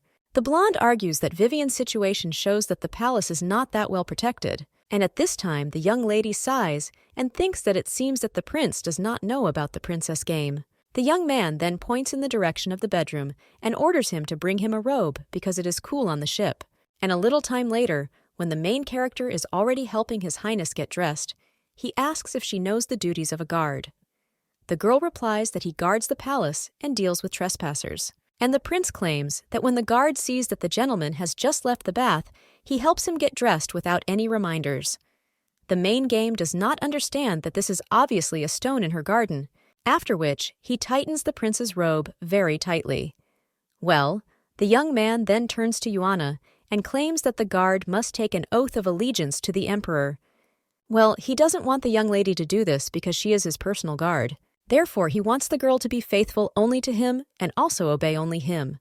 Therefore, he asks if she can do this, and the main character understands that as a guard, she will never have a wedding with the prince. Although compared to the alternative princess, being a guardian is safe, and she may be next to His Highness, but the girl understands that he cannot treat her only as a guard. And now the young man asks what she was thinking about, and the girl turns to His Highness and then claims that he said that he wanted her to serve him as Miss Helen. But she is faithful to her only because they are friends, and then the girl asks if the prince wants her to be his friend too. The blonde then claims that if her betrayal does it, then he agrees, after which he turns to his new friend Yuana and asks if he can give her an order. The main character, looking at the book, understands that she was convincing, but she was not taken seriously, and the prince at this time claims that this is a list of the positions of all the workers and the palace, and he wants to know which of them is connected with the witch. His Highness claims that he will give her great powers, but the women will be very secretive. The young lady then claims that although the prince called her a friend, she is still the same servant. And the prince only says with a smile on his face that she shouldn't think it will be so easy because his friendship needs to be served. However, then someone else comes into the room and asks if Vincent is there. It turns out to be a lady with red hair, and seeing Miss Yuana asks if she is there too. Charlotte says that Vincent seems to be such a workaholic, unlike her. And His Highness then waves his hand and tells Yuana that she can go, and the main character obeys. And the prince then approaches the lady with red hair and says that he has something for her. The girl claims that she will treasure everything he gives her, and the guy says that this is not a very precious thing, and then takes out a red ribbon. And he ties her to the young lady's hand, after which he kisses her and asks how she likes the symbol of his feelings for her. The girl only smiles in response to this, and at this time, the main character leaves the room. Yuana realizes that for the first time she hears the gentle voice of His Highness, and he even allowed Charlotte to call himself by name. Therefore, the main character thinks whether he is in love with her, but the girl understands that he always saw her tricks, so how could he fall in love with her so quickly? But suddenly someone turns to Miss Yuana. It turns out to be the same lady with red hair. She claims that she wanted to ask Miss Helen to give it to her, but Vincent beat her to it. The main character tells Miss Charlotte that she is very sorry. The lady with red hair then claims that Vincent said to set her up, and that's why she gives the girl this ring, and also claims that she won't lose it. However, Charlotte says that this is somehow wrong. And then she claims that then let it be a gift from her, and Vincent, the girl also takes off the ribbon that was just presented by His Highness. The main character says that this is a gift from His Highness. The lady with red hair says that it doesn't matter, and Vincent promised to shower her with gifts, so he doesn't mind because she knows his feelings for her even without these gifts.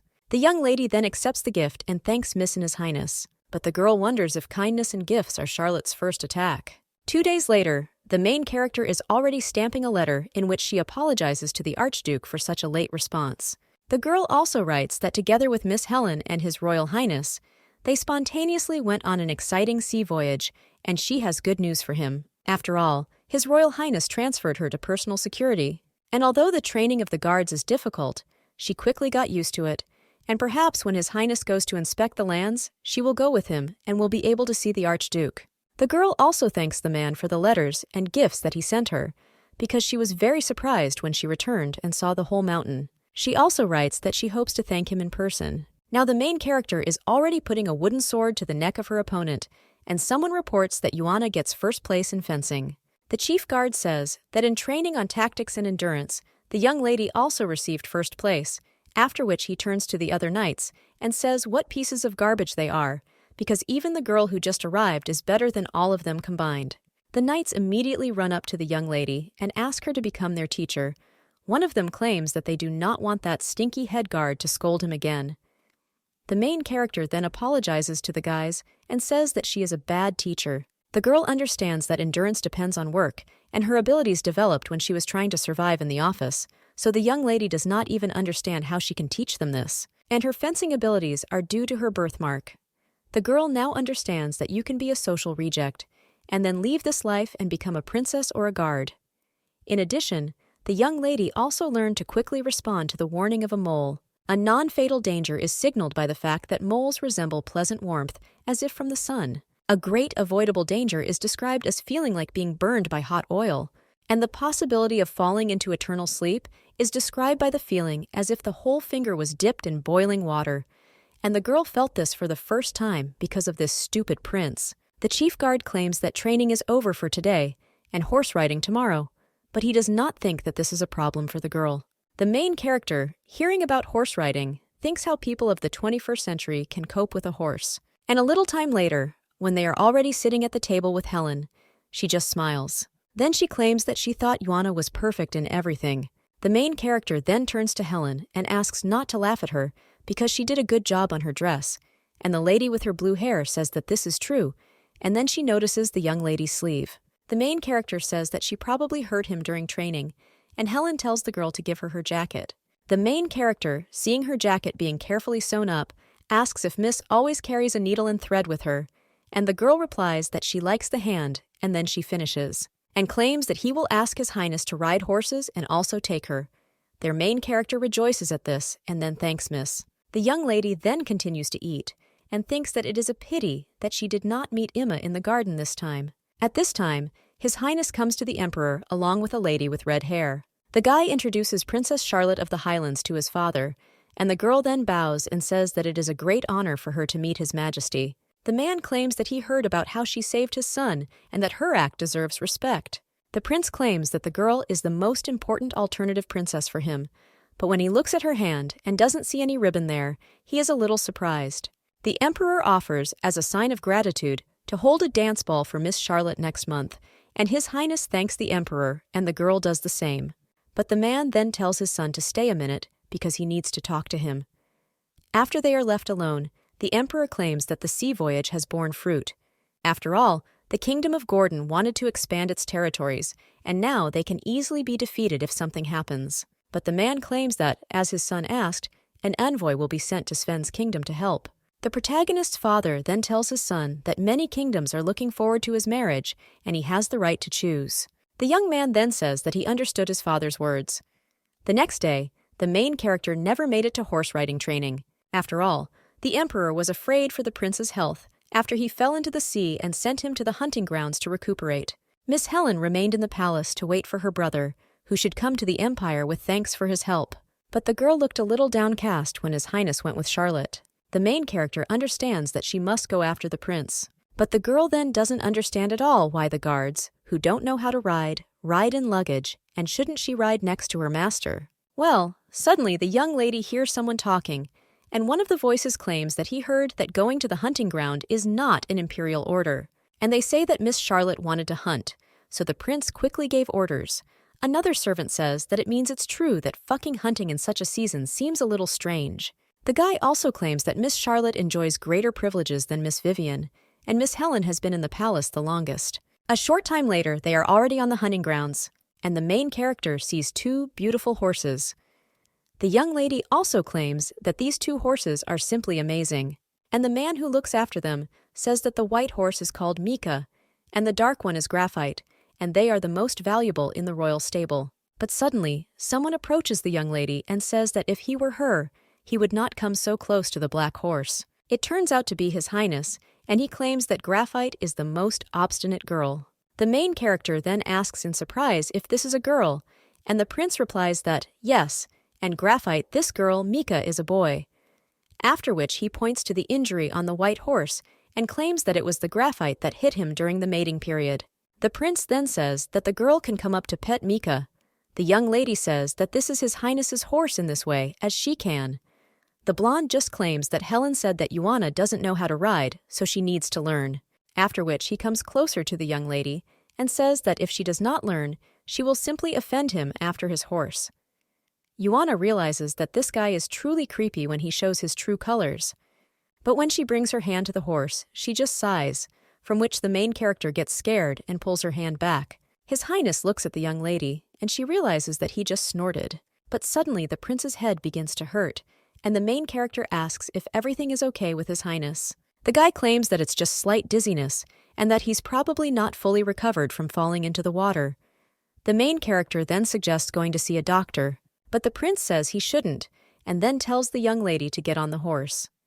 The main character tells the gentleman that he does not need to personally teach her horse riding, and the guy just smiles and says that when he sees her clumsy ride, his dizziness will immediately go away. The girl then turns to His Highness and invites him not to behave like that in public because the guards consider him sweet and kind, but the guy claims that he is only pretending to be like that. Suddenly, one of the guards reports that Miss Charlotte is there. Now he always turns around and looks at the lady with red hair, but when he turns back, then he sees that the main character has already managed to get away. The guy then turns to his horse and claims that it got away from them. At this time, the gardener is working in the stable, feeding hay to the horses, but the people around begin to whisper. And one of the servants claims that the guy's skin color is like an eyesore. One can only believe that he was cursed by a witch.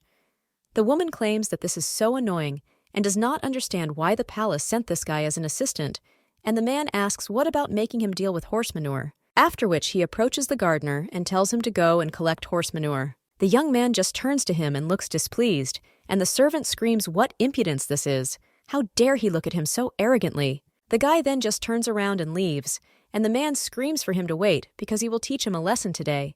But suddenly, someone kicks this servant in the back. Then he turns around in surprise, asking who dared to kick him. But at the same moment, a sword is inserted into the ground in front of him. This turns out to be the main character, and she claims that there is no place for injustice on the territory of the Empire, after which she puts the sword closer to the man, but he only screams to the lady guard that this man is to blame for everything. After which he points to the gardener and claims that he was cursed by a witch and is truly evil. The man also screams that they cannot work with him. The guy then just looks away, and the main character asks what he's doing there.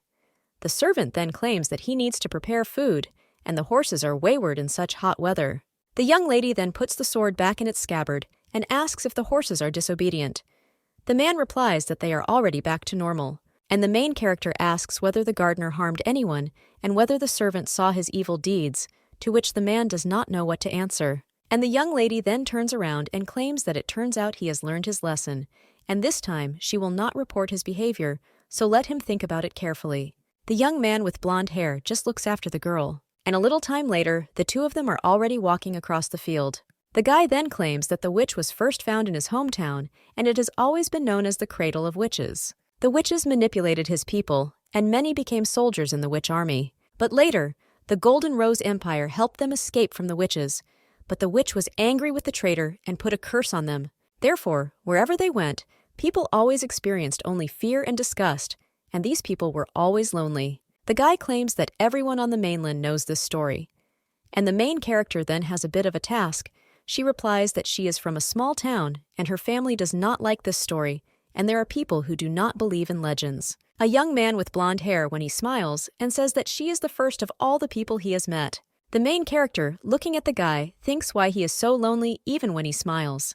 And after all, memories of how lonely she was in her past life came flooding back to her. The girl had no time or interest in communicating with people, and it seemed to her that she would spend her whole life like this. But she has a purpose in this world, and making friends with someone is not a bad idea. So now the young lady grabs the guy by the hand and claims that she needs to celebrate her promotion to guard, after which she offers to have lunch. The girl wants to do something to make the guy happier and realize that he has friends, after which she claims that they cook well and asks where he lives because they can go to him right now. The young man is only embarrassed by this and then turns away and says that if Yuana goes to him, she might be noticed. The main character then asks if he is afraid that she might be equated to a witch, because if so, let him not worry, because she has earned trust and no one will doubt her. Well, the guy claims that everything is wrong and she's just a girl, and the main character says that no one can afford to gossip about His Highness's personal guard, and the young man then agrees, after which they head to their boyfriend's house, and the two of them cook and then have dinner, and a little later they go to the stable, where the young lady feeds the little horse, at this time at the Duke's estate. The man asks if Vincent chose the girl as his personal guard, and his ward claims that his beloved lady seems to be very popular. The idiot then claims that he is always observant, and he asks if his friend hasn't received love letters from very young girls, which makes the guy choke on his tea and tells him not to bring up the past. The Duke then folds his glasses and claims that he is still worried about the witch, so when the guy is in the palace, he should pay attention to the details, and at the first opportunity, they will go there immediately. At this time, the prince and the lady with red hair are walking through the garden, and the girl asks if Vincent wants to go hunting. But the guy claims that yesterday the girl was with him all day, so let her rest. But the young lady says that she really wants to spend time with him, and she's sorry that she only knew how to go to sea, because after yesterday's horse ride with her, my legs hurt so much. After which she kisses the prince on the cheek and tells him to come back early today because she will be waiting for him with a surprise in the bedroom. The guy then agrees, but when he looks at the young lady's hand and sees that there is no bracelet there, he frowns a little and then turns around. The man with red hair understands that the prince is worried about that ribbon, but she doesn't understand what's so special about her and thinks that she needs to figure out how to get her back, because it's not that difficult to deal with the servants. But suddenly, someone turns to Miss Charlotte and asks if these bouquets will send Her Royal Highness alone. But the girl tells them to take them to the prince's chambers because she is preparing a surprise for His Royal Highness. One of the servants then claims that His Royal Highness even allows her to be in his chambers, and most likely the prince loves Miss Charlotte very much, but the girl only claims that she is nothing compared to her sister Helen. But the girl understands that love rarely lasts forever, and what can we say about 7 days? And the lady with red hair realizes that she needs a more lasting love. At this time, the main character is tying her horse, and the prince asks if the girl has checked the surroundings. The young lady claims that she checked everything and everything is safe, but she understands that the prince always has this expression on his face when he is next to her. But today, it is even colder than usual. The guy then holds out the magic balls and claims that he wants to see if he can use them. Someone else besides the witch, because the witch threatens the safety of the entire continent. And for the experiment, he needs a person he can trust. And the main character understands that she is again a guinea pig. The prince tells her to tell her, which is the last thing he wants to do, because he wants to make sure that she is not pretending to be under the control of magic. And the young lady says that the last thing she wants to do now is get close to him because he gives her goosebumps. But suddenly the main character wonders why she feels so hot from her mole and wonders if the ball is real. And the prince drops the ball and tells the girl to pick it up, and when the young lady does so, she hands the prince the ball and asks him to give her an order. The guy understands that this is not only a magical experiment, but also a test. Therefore, he hopes that the girl will not let him down, after which he orders her to answer honestly, is she a witch? The main character claims that she is happy to follow his orders, and then claims that she is not a witch. Well, then the young lady comes to her senses and thinks why she is still in this position. and what happened, but it understands that the fever from the mole has passed, so to think whether she coped with the hunt, she doesn't remember anything. After which the main character turns to His Highness and asks if she passed the test, and also what he ordered her to do. They answer that everything went well, and even ordinary people can use this magic, after which they say that the young lady succeeded. But when she asks what exactly she did, he just changes the subject and claims that they still have time, so let him follow him, because he will give her a couple of riding lessons. But Yuana only asks if he tested her devotion again. The guy asks if this is smart, and the girl answers that, of course, because he looks like he's ready to plunge her into eternal sleep at any moment, and he needs to be taught a lesson. Because the young lady trips the principal, he begins to fall off his feet. But then he takes out his horsewhip and asks if the girl thinks that after passing the test, in principle, it will not be able to plunge her into eternal sleep. But the main character tells His Highness to think wisely, because who else will be close to him just like she is? Knowing his true face, well, His Highness only asks if the girl thinks she knows him, and the main character does not answer that, of course, and now he is just angry. And when the guy waves his whip, she claims that it's probably because of them that Charlotte has been fascinated by her lately.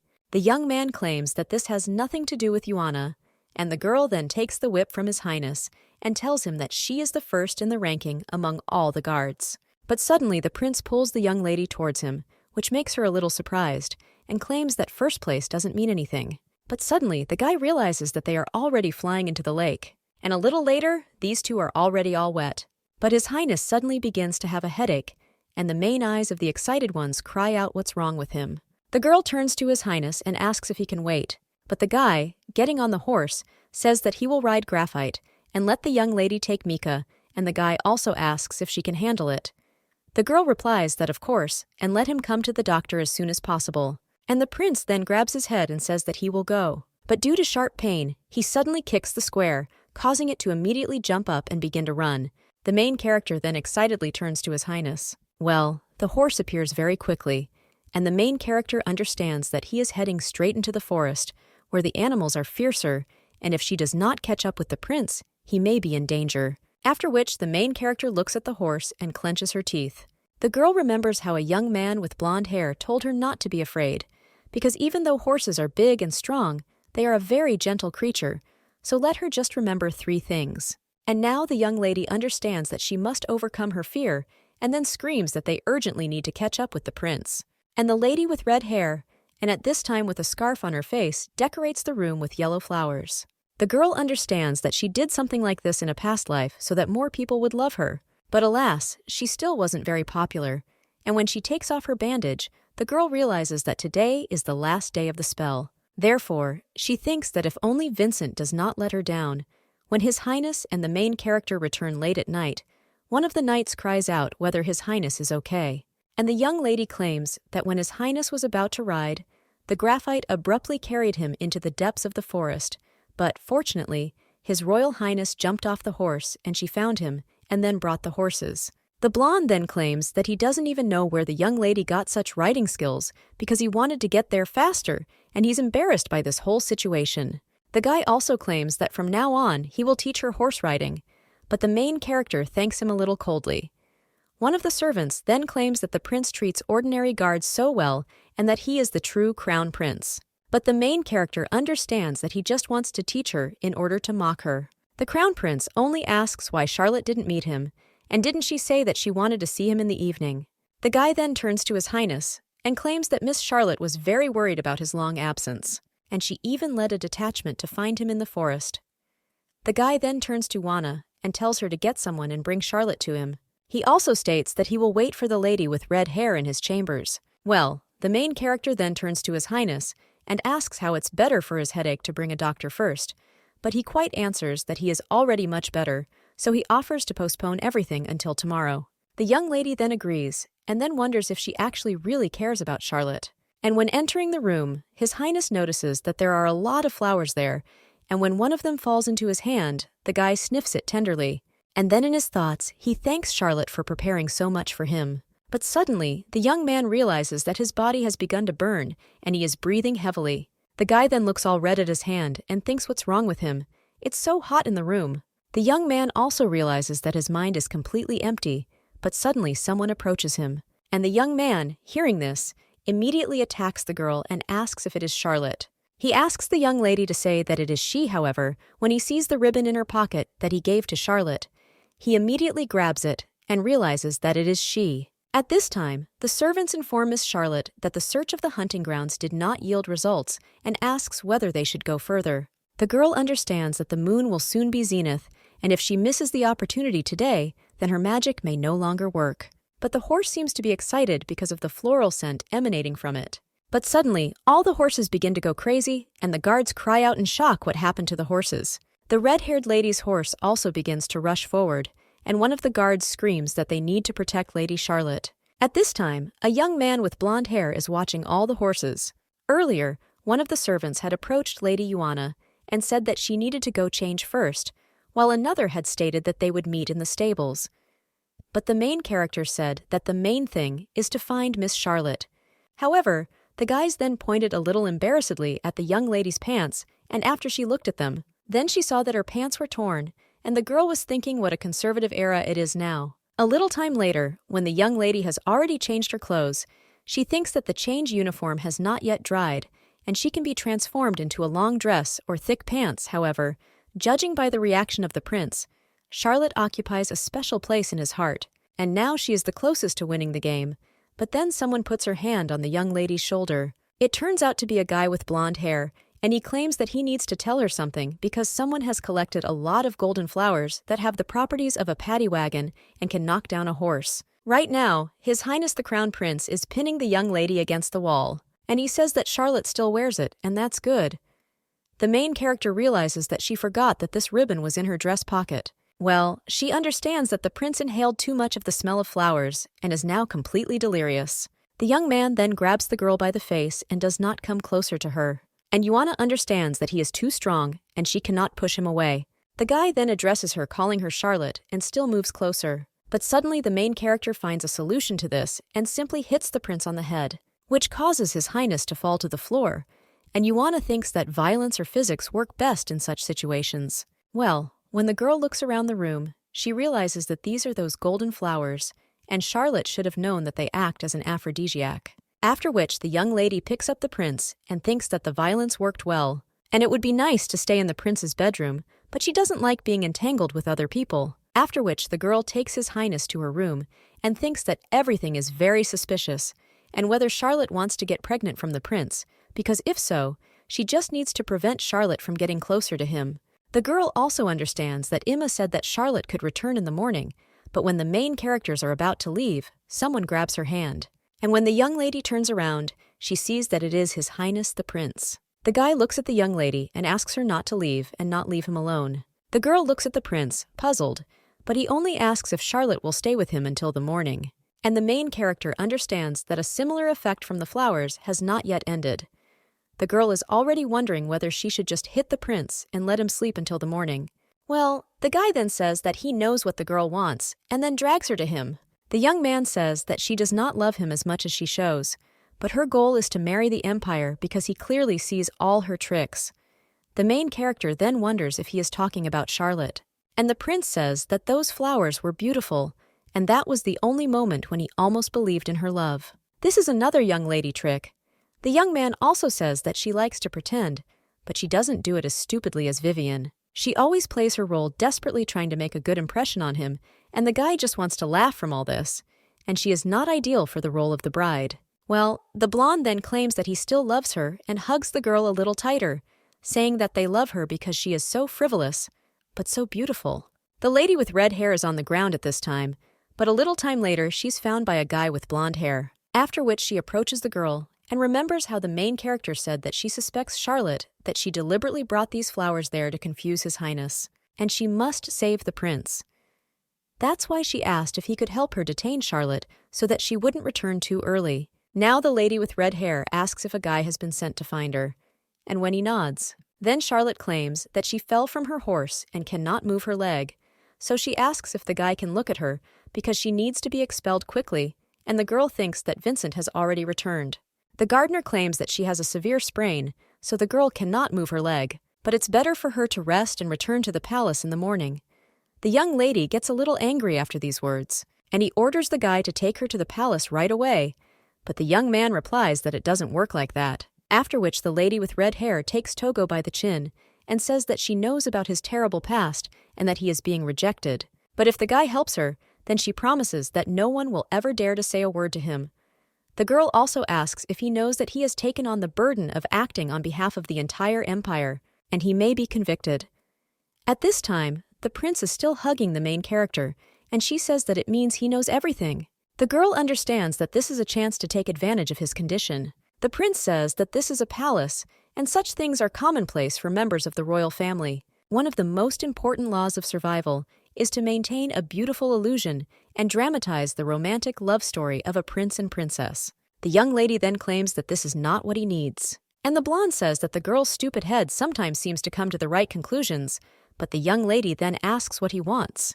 And the guy asks if she would believe him if he said that he just wanted her love with all his heart. At this time, the lady with red hair is already about to climb onto the shoulders of the young man with blonde hair.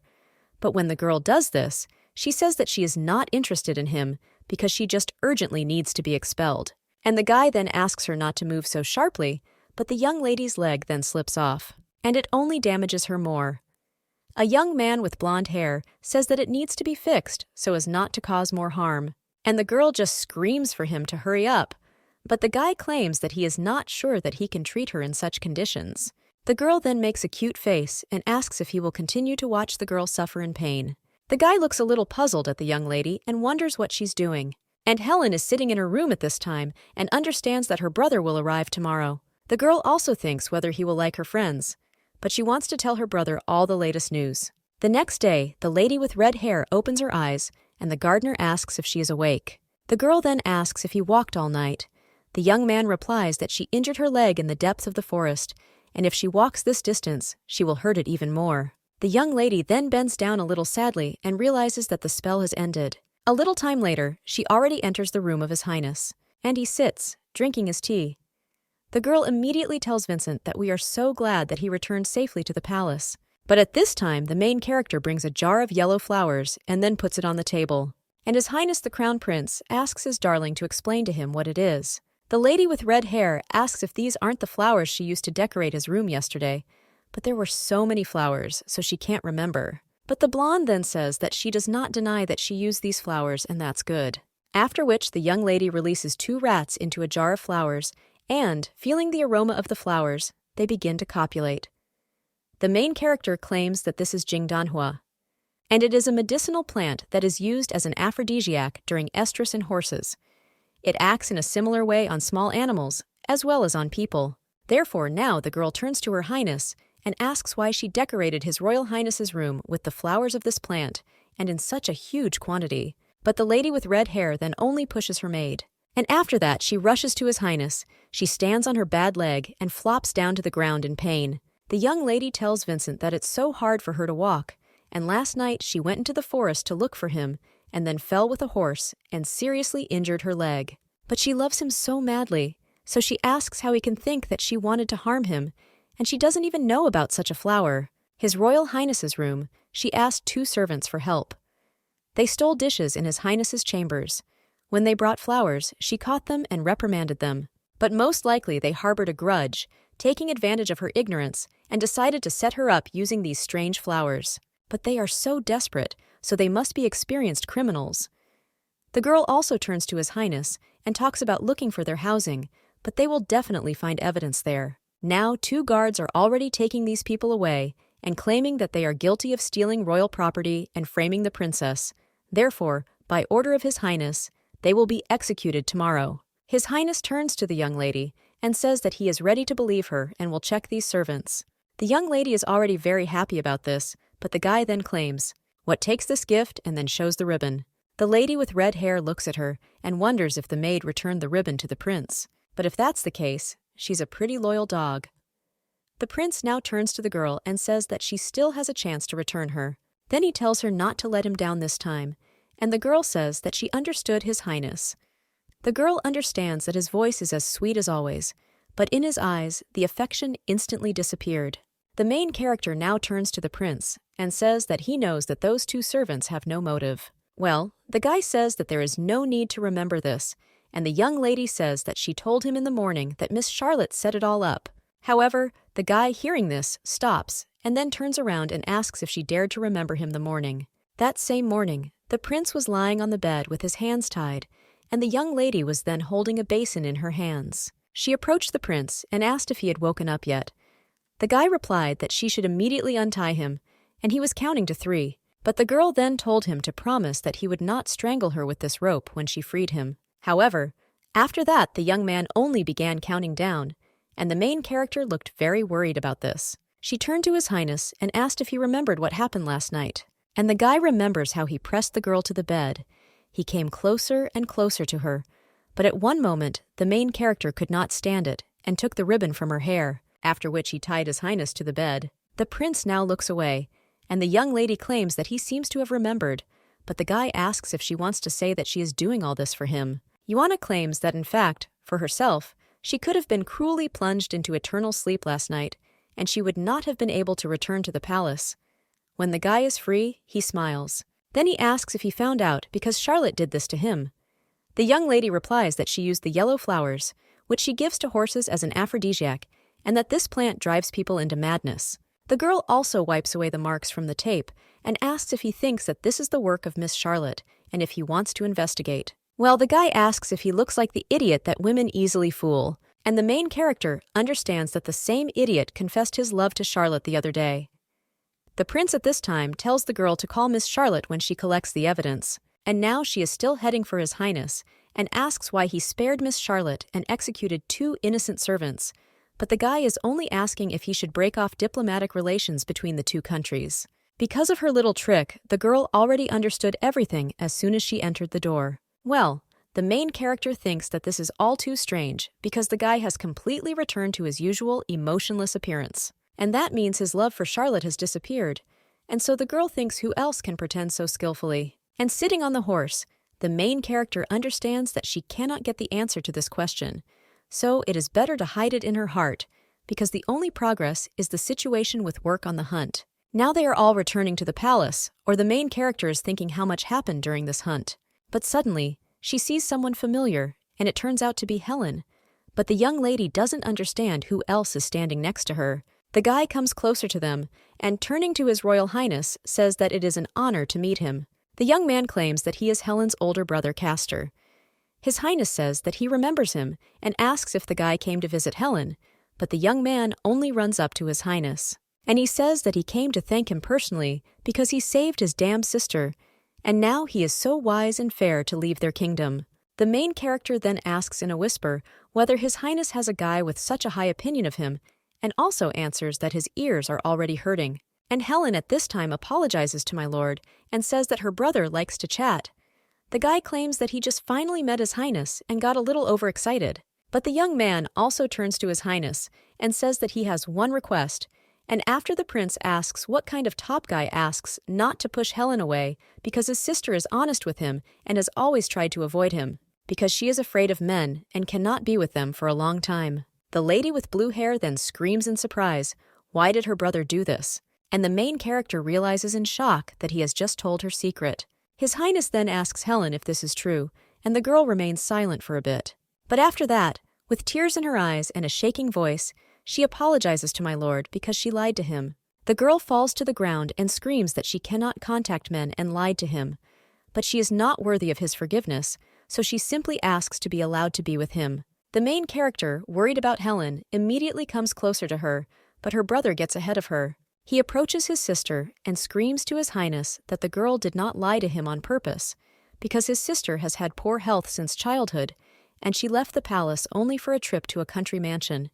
And later, they found out that the man who looked after her offended and beat her, after which she began to be afraid of men. And Helen didn't want them to worry and keep quiet about it. But they found out about everything when the witch cursed them, and they turned into swans, because that's when they met Helen. Now the guy turns to His Highness and says that he saved Helen and them, so the girl wanted to be with him, but was afraid that this secret would make him hate her. The girl, with tears in her eyes, tells her brother that she deceived His Highness, and the young man with blonde hair then says that Helen lied to him. The girl then realizes her mistake and just sits silently on the ground. And His Highness then claims that he likes this lie, and the young lady is very surprised by this. The guy extends his hand and says that even if she was afraid, she was still there, and this lie made him understand how much the girl loves him. He remembers how much time passed in the palace until she was able to hold his hand. And he thought that the young lady was just very shy, but it was a sign that she accepted him. The blue-haired lady agrees with His Highness and says that his tenderness made her forget about her fear. The guy then claims that the weather is fine and suggests they take a walk together in the garden, but the young lady then asks if His Highness won't punish her. The prince then says that his punishment is that the girls must not let go of his hand, and Helen is embarrassed by this and then agrees. The prince turns to Yuana and tells her to take care of business when she returns to the palace. The main character agrees, but she herself thinks that Helen has finally advanced in the game, but the girl is happy for her. However, she thinks that when these two hold hands, she always feels, well, the main character doesn't even have time to finish her thought when Helen's brother turns to her and asks if she's Yuana.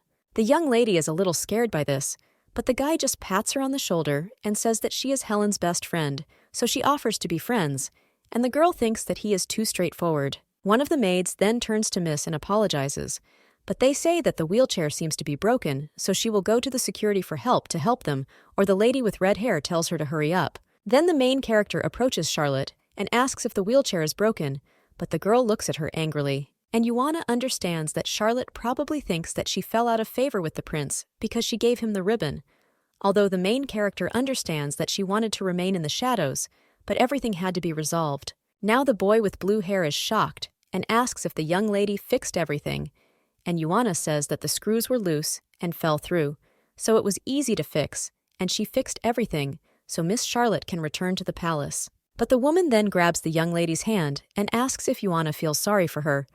The main character then asks what Miss is talking about, and she claims that she knows that the girl is faithful to His Highness, but that ribbon is also a gift that she gave her, and His Highness pushed her away because of the ribbon.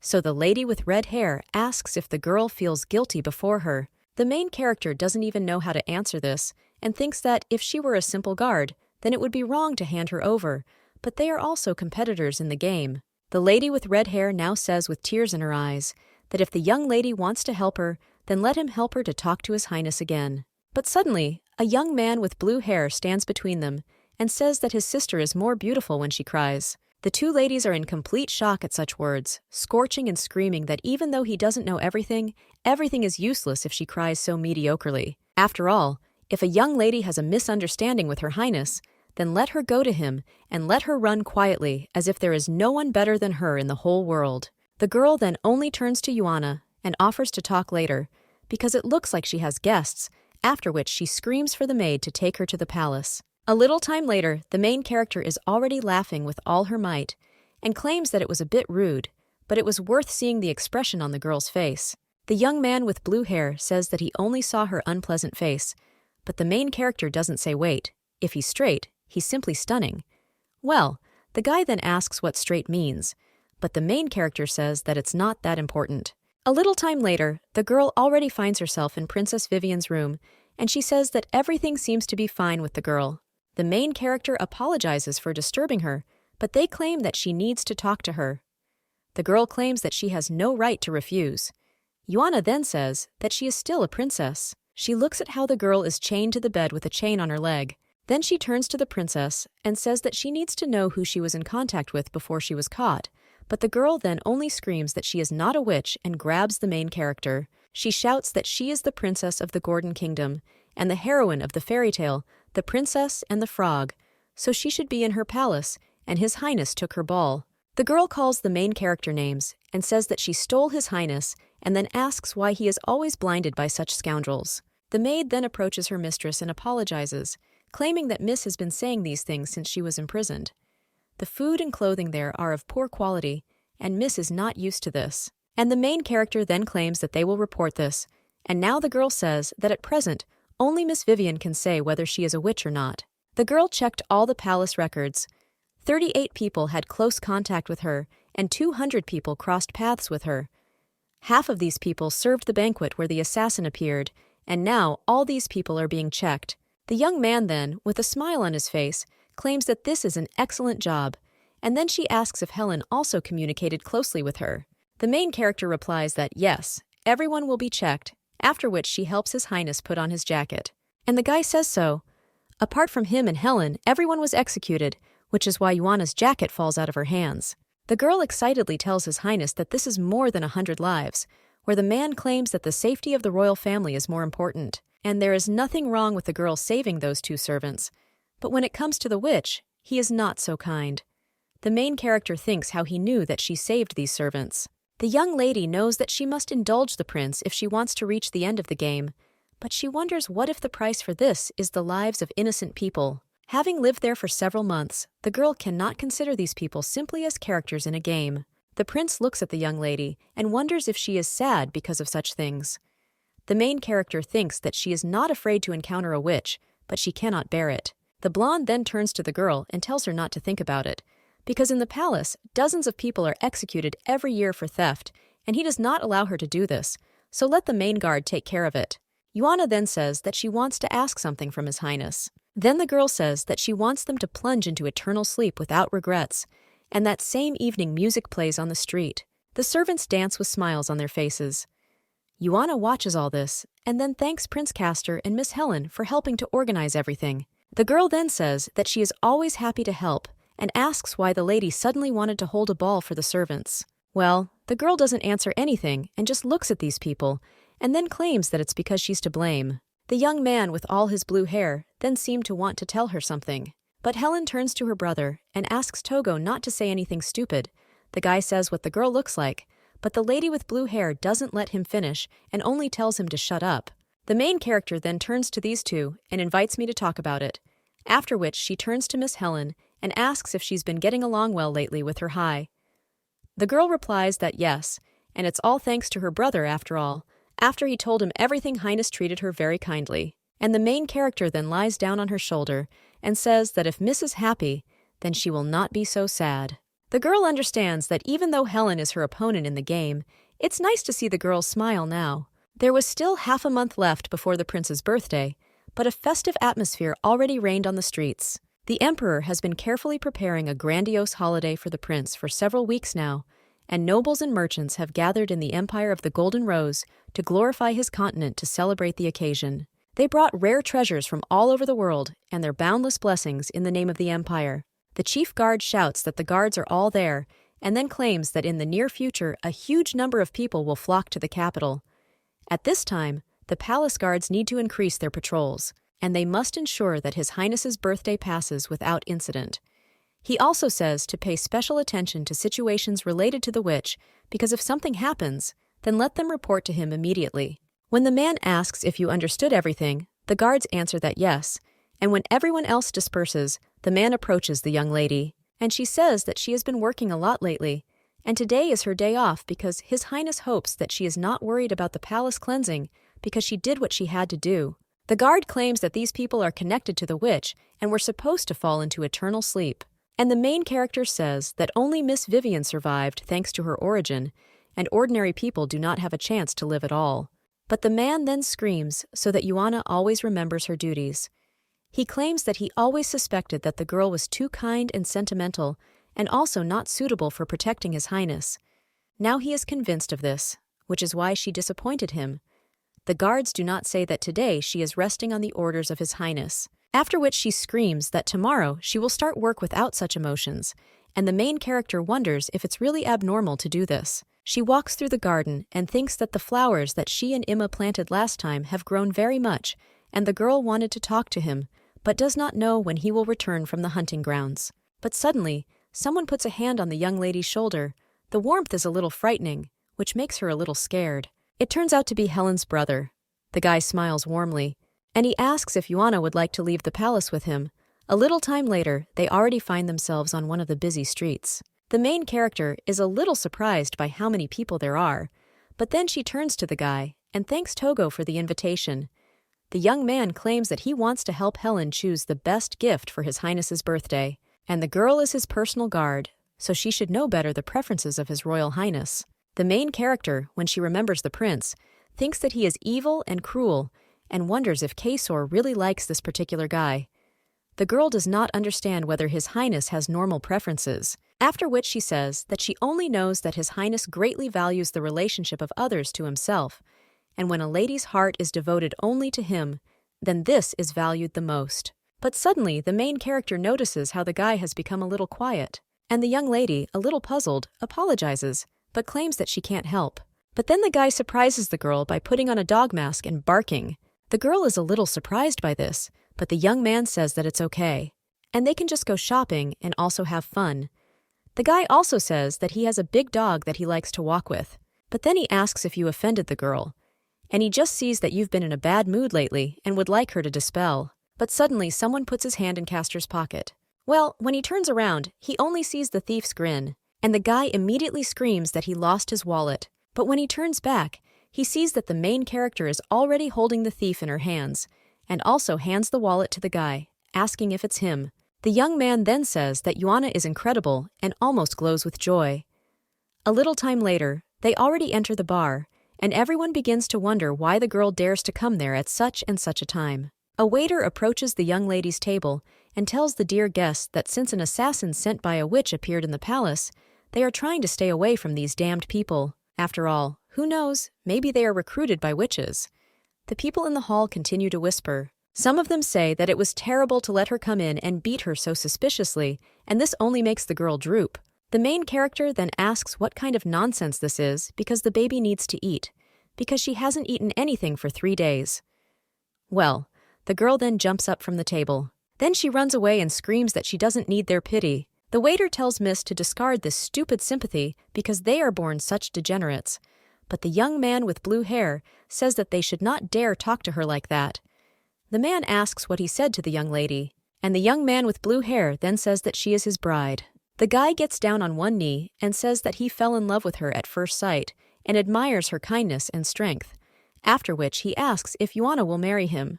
The main character then asks in shock what he is talking about, but everyone in the hall immediately begins to whisper. The girl remembers her plan that she should marry the prince and then return to her world, and he understands that Castor's plans burst in here. The guy says that even though he is an ordinary baron, he will always treat her well, and Helen really likes the young lady, so his family will not be against their marriage. And even if she is not ready to get married now, he will wait for the day when she wants to resign from the prince. People say that the guy is barely Lenin, and it's no wonder why there is such a noble atmosphere there today. Someone else says that now that the witch has weakened, he will definitely be able to protect her, and she will not have to worry about anything for the rest of her life, so people scream for the girl to agree. But then there is the sound of a plate being smashed on the floor. It turns out it's the main character because she threw the dishes. All the people look at the girl in shock, and she claims that this concerns only the two of them, and they will sort it out themselves. After all, she is not an actress, so she is not going to provide them with a show. That same girl is watching all this through the window at this time, and looking at the main character, he thinks how beautiful she is. A short time later, the young lady and Castor are sitting at the table, and the guy asks if the girl hates him. He apologizes and claims that he always says inappropriate things, and Helen often tells him to be more careful. But since he and his brothers are illegitimate children of the king, they did not receive the proper education. And even though he is an ordinary baron, but he will do everything to get a higher title. The main character only says with a smile on her face that she doesn't hate him. Well, she won't be able to agree to become his wife, because she has other concerns. The girl understands that regardless of whether she wins or loses, she must leave this world. The guy looks at her very sadly, and when the waiter approaches them with a drink, then the young man immediately drinks a whole glass. The waiter turns to the mix and says that she hurt her crush, and a very good person.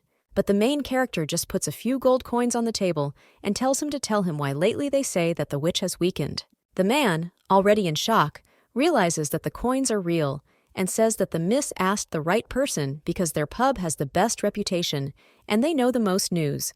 But the girl tells him to stop talking about this nonsense and answer faster.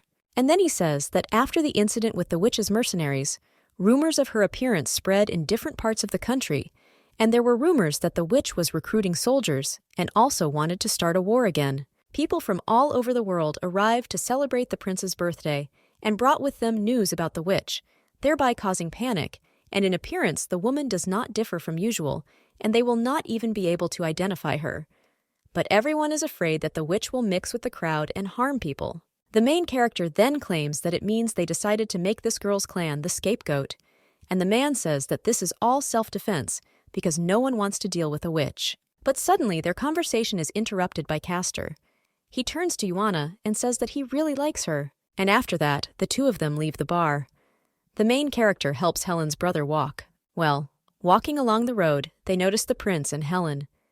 The lady with blue hair asks if this is her brother. The main character only asks the places why they are there, and without a single guard. The lady with blue hair claims that the prince said that preparing for the holiday is tiring, and they went out for a break, and the prince says that the guard is walking behind. After which he turns to the young lady and asks what about her, because on her rare day off, she decided to devote herself to drinking. The guy then greets His Highness and says that he decided to choose a gift for him and turn to her for help. But the main character closes the guy's mouth and tells him not to call the Princess Highness outside the palace. The blonde, looking at this, only frowns and then says that he will carry the guy. The main character then offers her help to my lord, but the prince says that he can cope without her, after which the four of them move on. In one of the stalls, the main character shows a lollipop with blue hair and a skillful lamb, and when they approach another store, they try on jewelry in the shape of a golden rose. The main character finds entertainment for herself. When it starts to get dark outside, they decide to go home. But as they head down the road, Helen says that now she has Yuana, her brother, and Vincent. Therefore, this is her happiest life. When a couple passes near them, the main character hears that they are talking about the parade, and the young lady asks what kind of parade this is, and the girl with blue hair claims that this is a birthday celebration for His Highness, and until the day of the banquet, there will be a parade around the city every day. His Highness at this time is walking with Helen's brother, and he says how delicious the sausage smelled, and he would like another glass of beer. But suddenly the guy tells Yuana to marry him. The prince is a little surprised at these words, after which he takes Castor into an alley. The man asks if Castor liked his guard, but the young man with blue hair does not understand what he is talking about, and His Highness then asks if he likes Yuana. And the guy then, with a smile on his face, asks who wouldn't like such a sweet girl. His Highness says that she is his guardian, but Helen's brother doesn't seem very concerned about it. And he asks whether she will always be a guard, and whether the prince is going to keep her by his side for life as a guard. Castor says that he wants the girl to marry him, and they have children, because he will be nice to her, and if she refuses, then he will always wait for her, even when he becomes an old man. The prince then only lets the guy go and says that this is all drunken nonsense, after which he returns to the girls, and Helen asks where he has been. The blonde then says that Castor fell asleep behind the store, and then asks if Helen can go and check on him, because he needs to talk to Yuana. The girl agrees, and says just not to overexert yourself by talking about business. The main character then looks at His Highness, but he just turns around and says that they can go. The girl then looks at him in surprise and thinks, isn't he going to talk about business? If so, then why is he silent? And now she doesn't even feel comfortable going alone with him. The guy just turns to the young lady, after which he asks, didn't she say that she wanted to buy him a gift for his birthday? But if that's the case, then what did she choose? The girl claims that her salary does not allow her to buy a gift that suits him, so she does not know what to choose. Well, the young man then only turns around with an angry face. Their main character thinks that he seems preoccupied with something, after which she thinks whether she should go all in. The young lady stops there after that, and His Highness asks what is it, but the girl then says that he lied because he is not going to talk about business. The main character says that with his strength, it is simply impossible for Castor to fall, so she asks what he told him and whether he told him that he proposed to her. The girl says that the prince will leave her to be faithful to him, and she obeys his orders. She tells him her thoughts, and even if they seem naive to him, it seems that she is the only one who honors the friendly agreement, and he only lies to her, causing her to panic. The guy then clenches his teeth and says that he believed in her innocence and gave her chances, so he asks if this is enough. The blonde also asks if she knows how desperate all these people were when they faced death after tasting happiness, and if she knows how much they were offended by her. But the main character says that he could have been more merciful, while the guy claims that she could have immediately refused Castor. But at the same moment, a parade begins to pass near them, and flower petals begin to fall. The main character then takes air into her lungs, and then he screams that she refused, and then asks if he is happy now. The guy, hearing this, is a little surprised, but then a smile appears on his face. And the prince says that he is incredibly pleased, which makes the young lady a little surprised. But suddenly, a guard addresses His Highness, and he turns around and leaves. Helen at this time enters the alley and looks for her brother. The girl understands that the prince said that her brother is there, but when she sees Castor, she understands that he was attacked. The young man then gets up and screams for Helen to run away, but the girl only asks her brother in surprise what happened, but at the same moment she is thrown to the floor. The villains behind her say that this is Sister Defense, and at first glance they are very rich. The men tell the girl to give her the money, otherwise she shouldn't blame herself for the consequences. The girl only closes her eyes in fear, and in her thoughts asks Yuana to save her. The main character at this time is still at the parade, and wonders where the security commander came from. The girl immediately starts running, and wonders if something happened to Helen or someone else. At this time the prince is already finishing off these villains, and then approaches Helen. The lady with blue hair then shakes and says that she is very scared, but the prince only covers her with his finger and tells her not to be afraid because he is nearby. But then the main character comes around the corner and screams for His Highness to be careful. The guy then turns around, but at the same moment a guy with a knife flies at him and screams that he is acting for the glory of the witch. The main character at the same moment pushes the villain away, but he manages to strike His Highness. The prince then tells Helen that he is fine, but the girl, feeling the red rosettes on his shoulders, apologizes in a shaking voice because he is there to save her.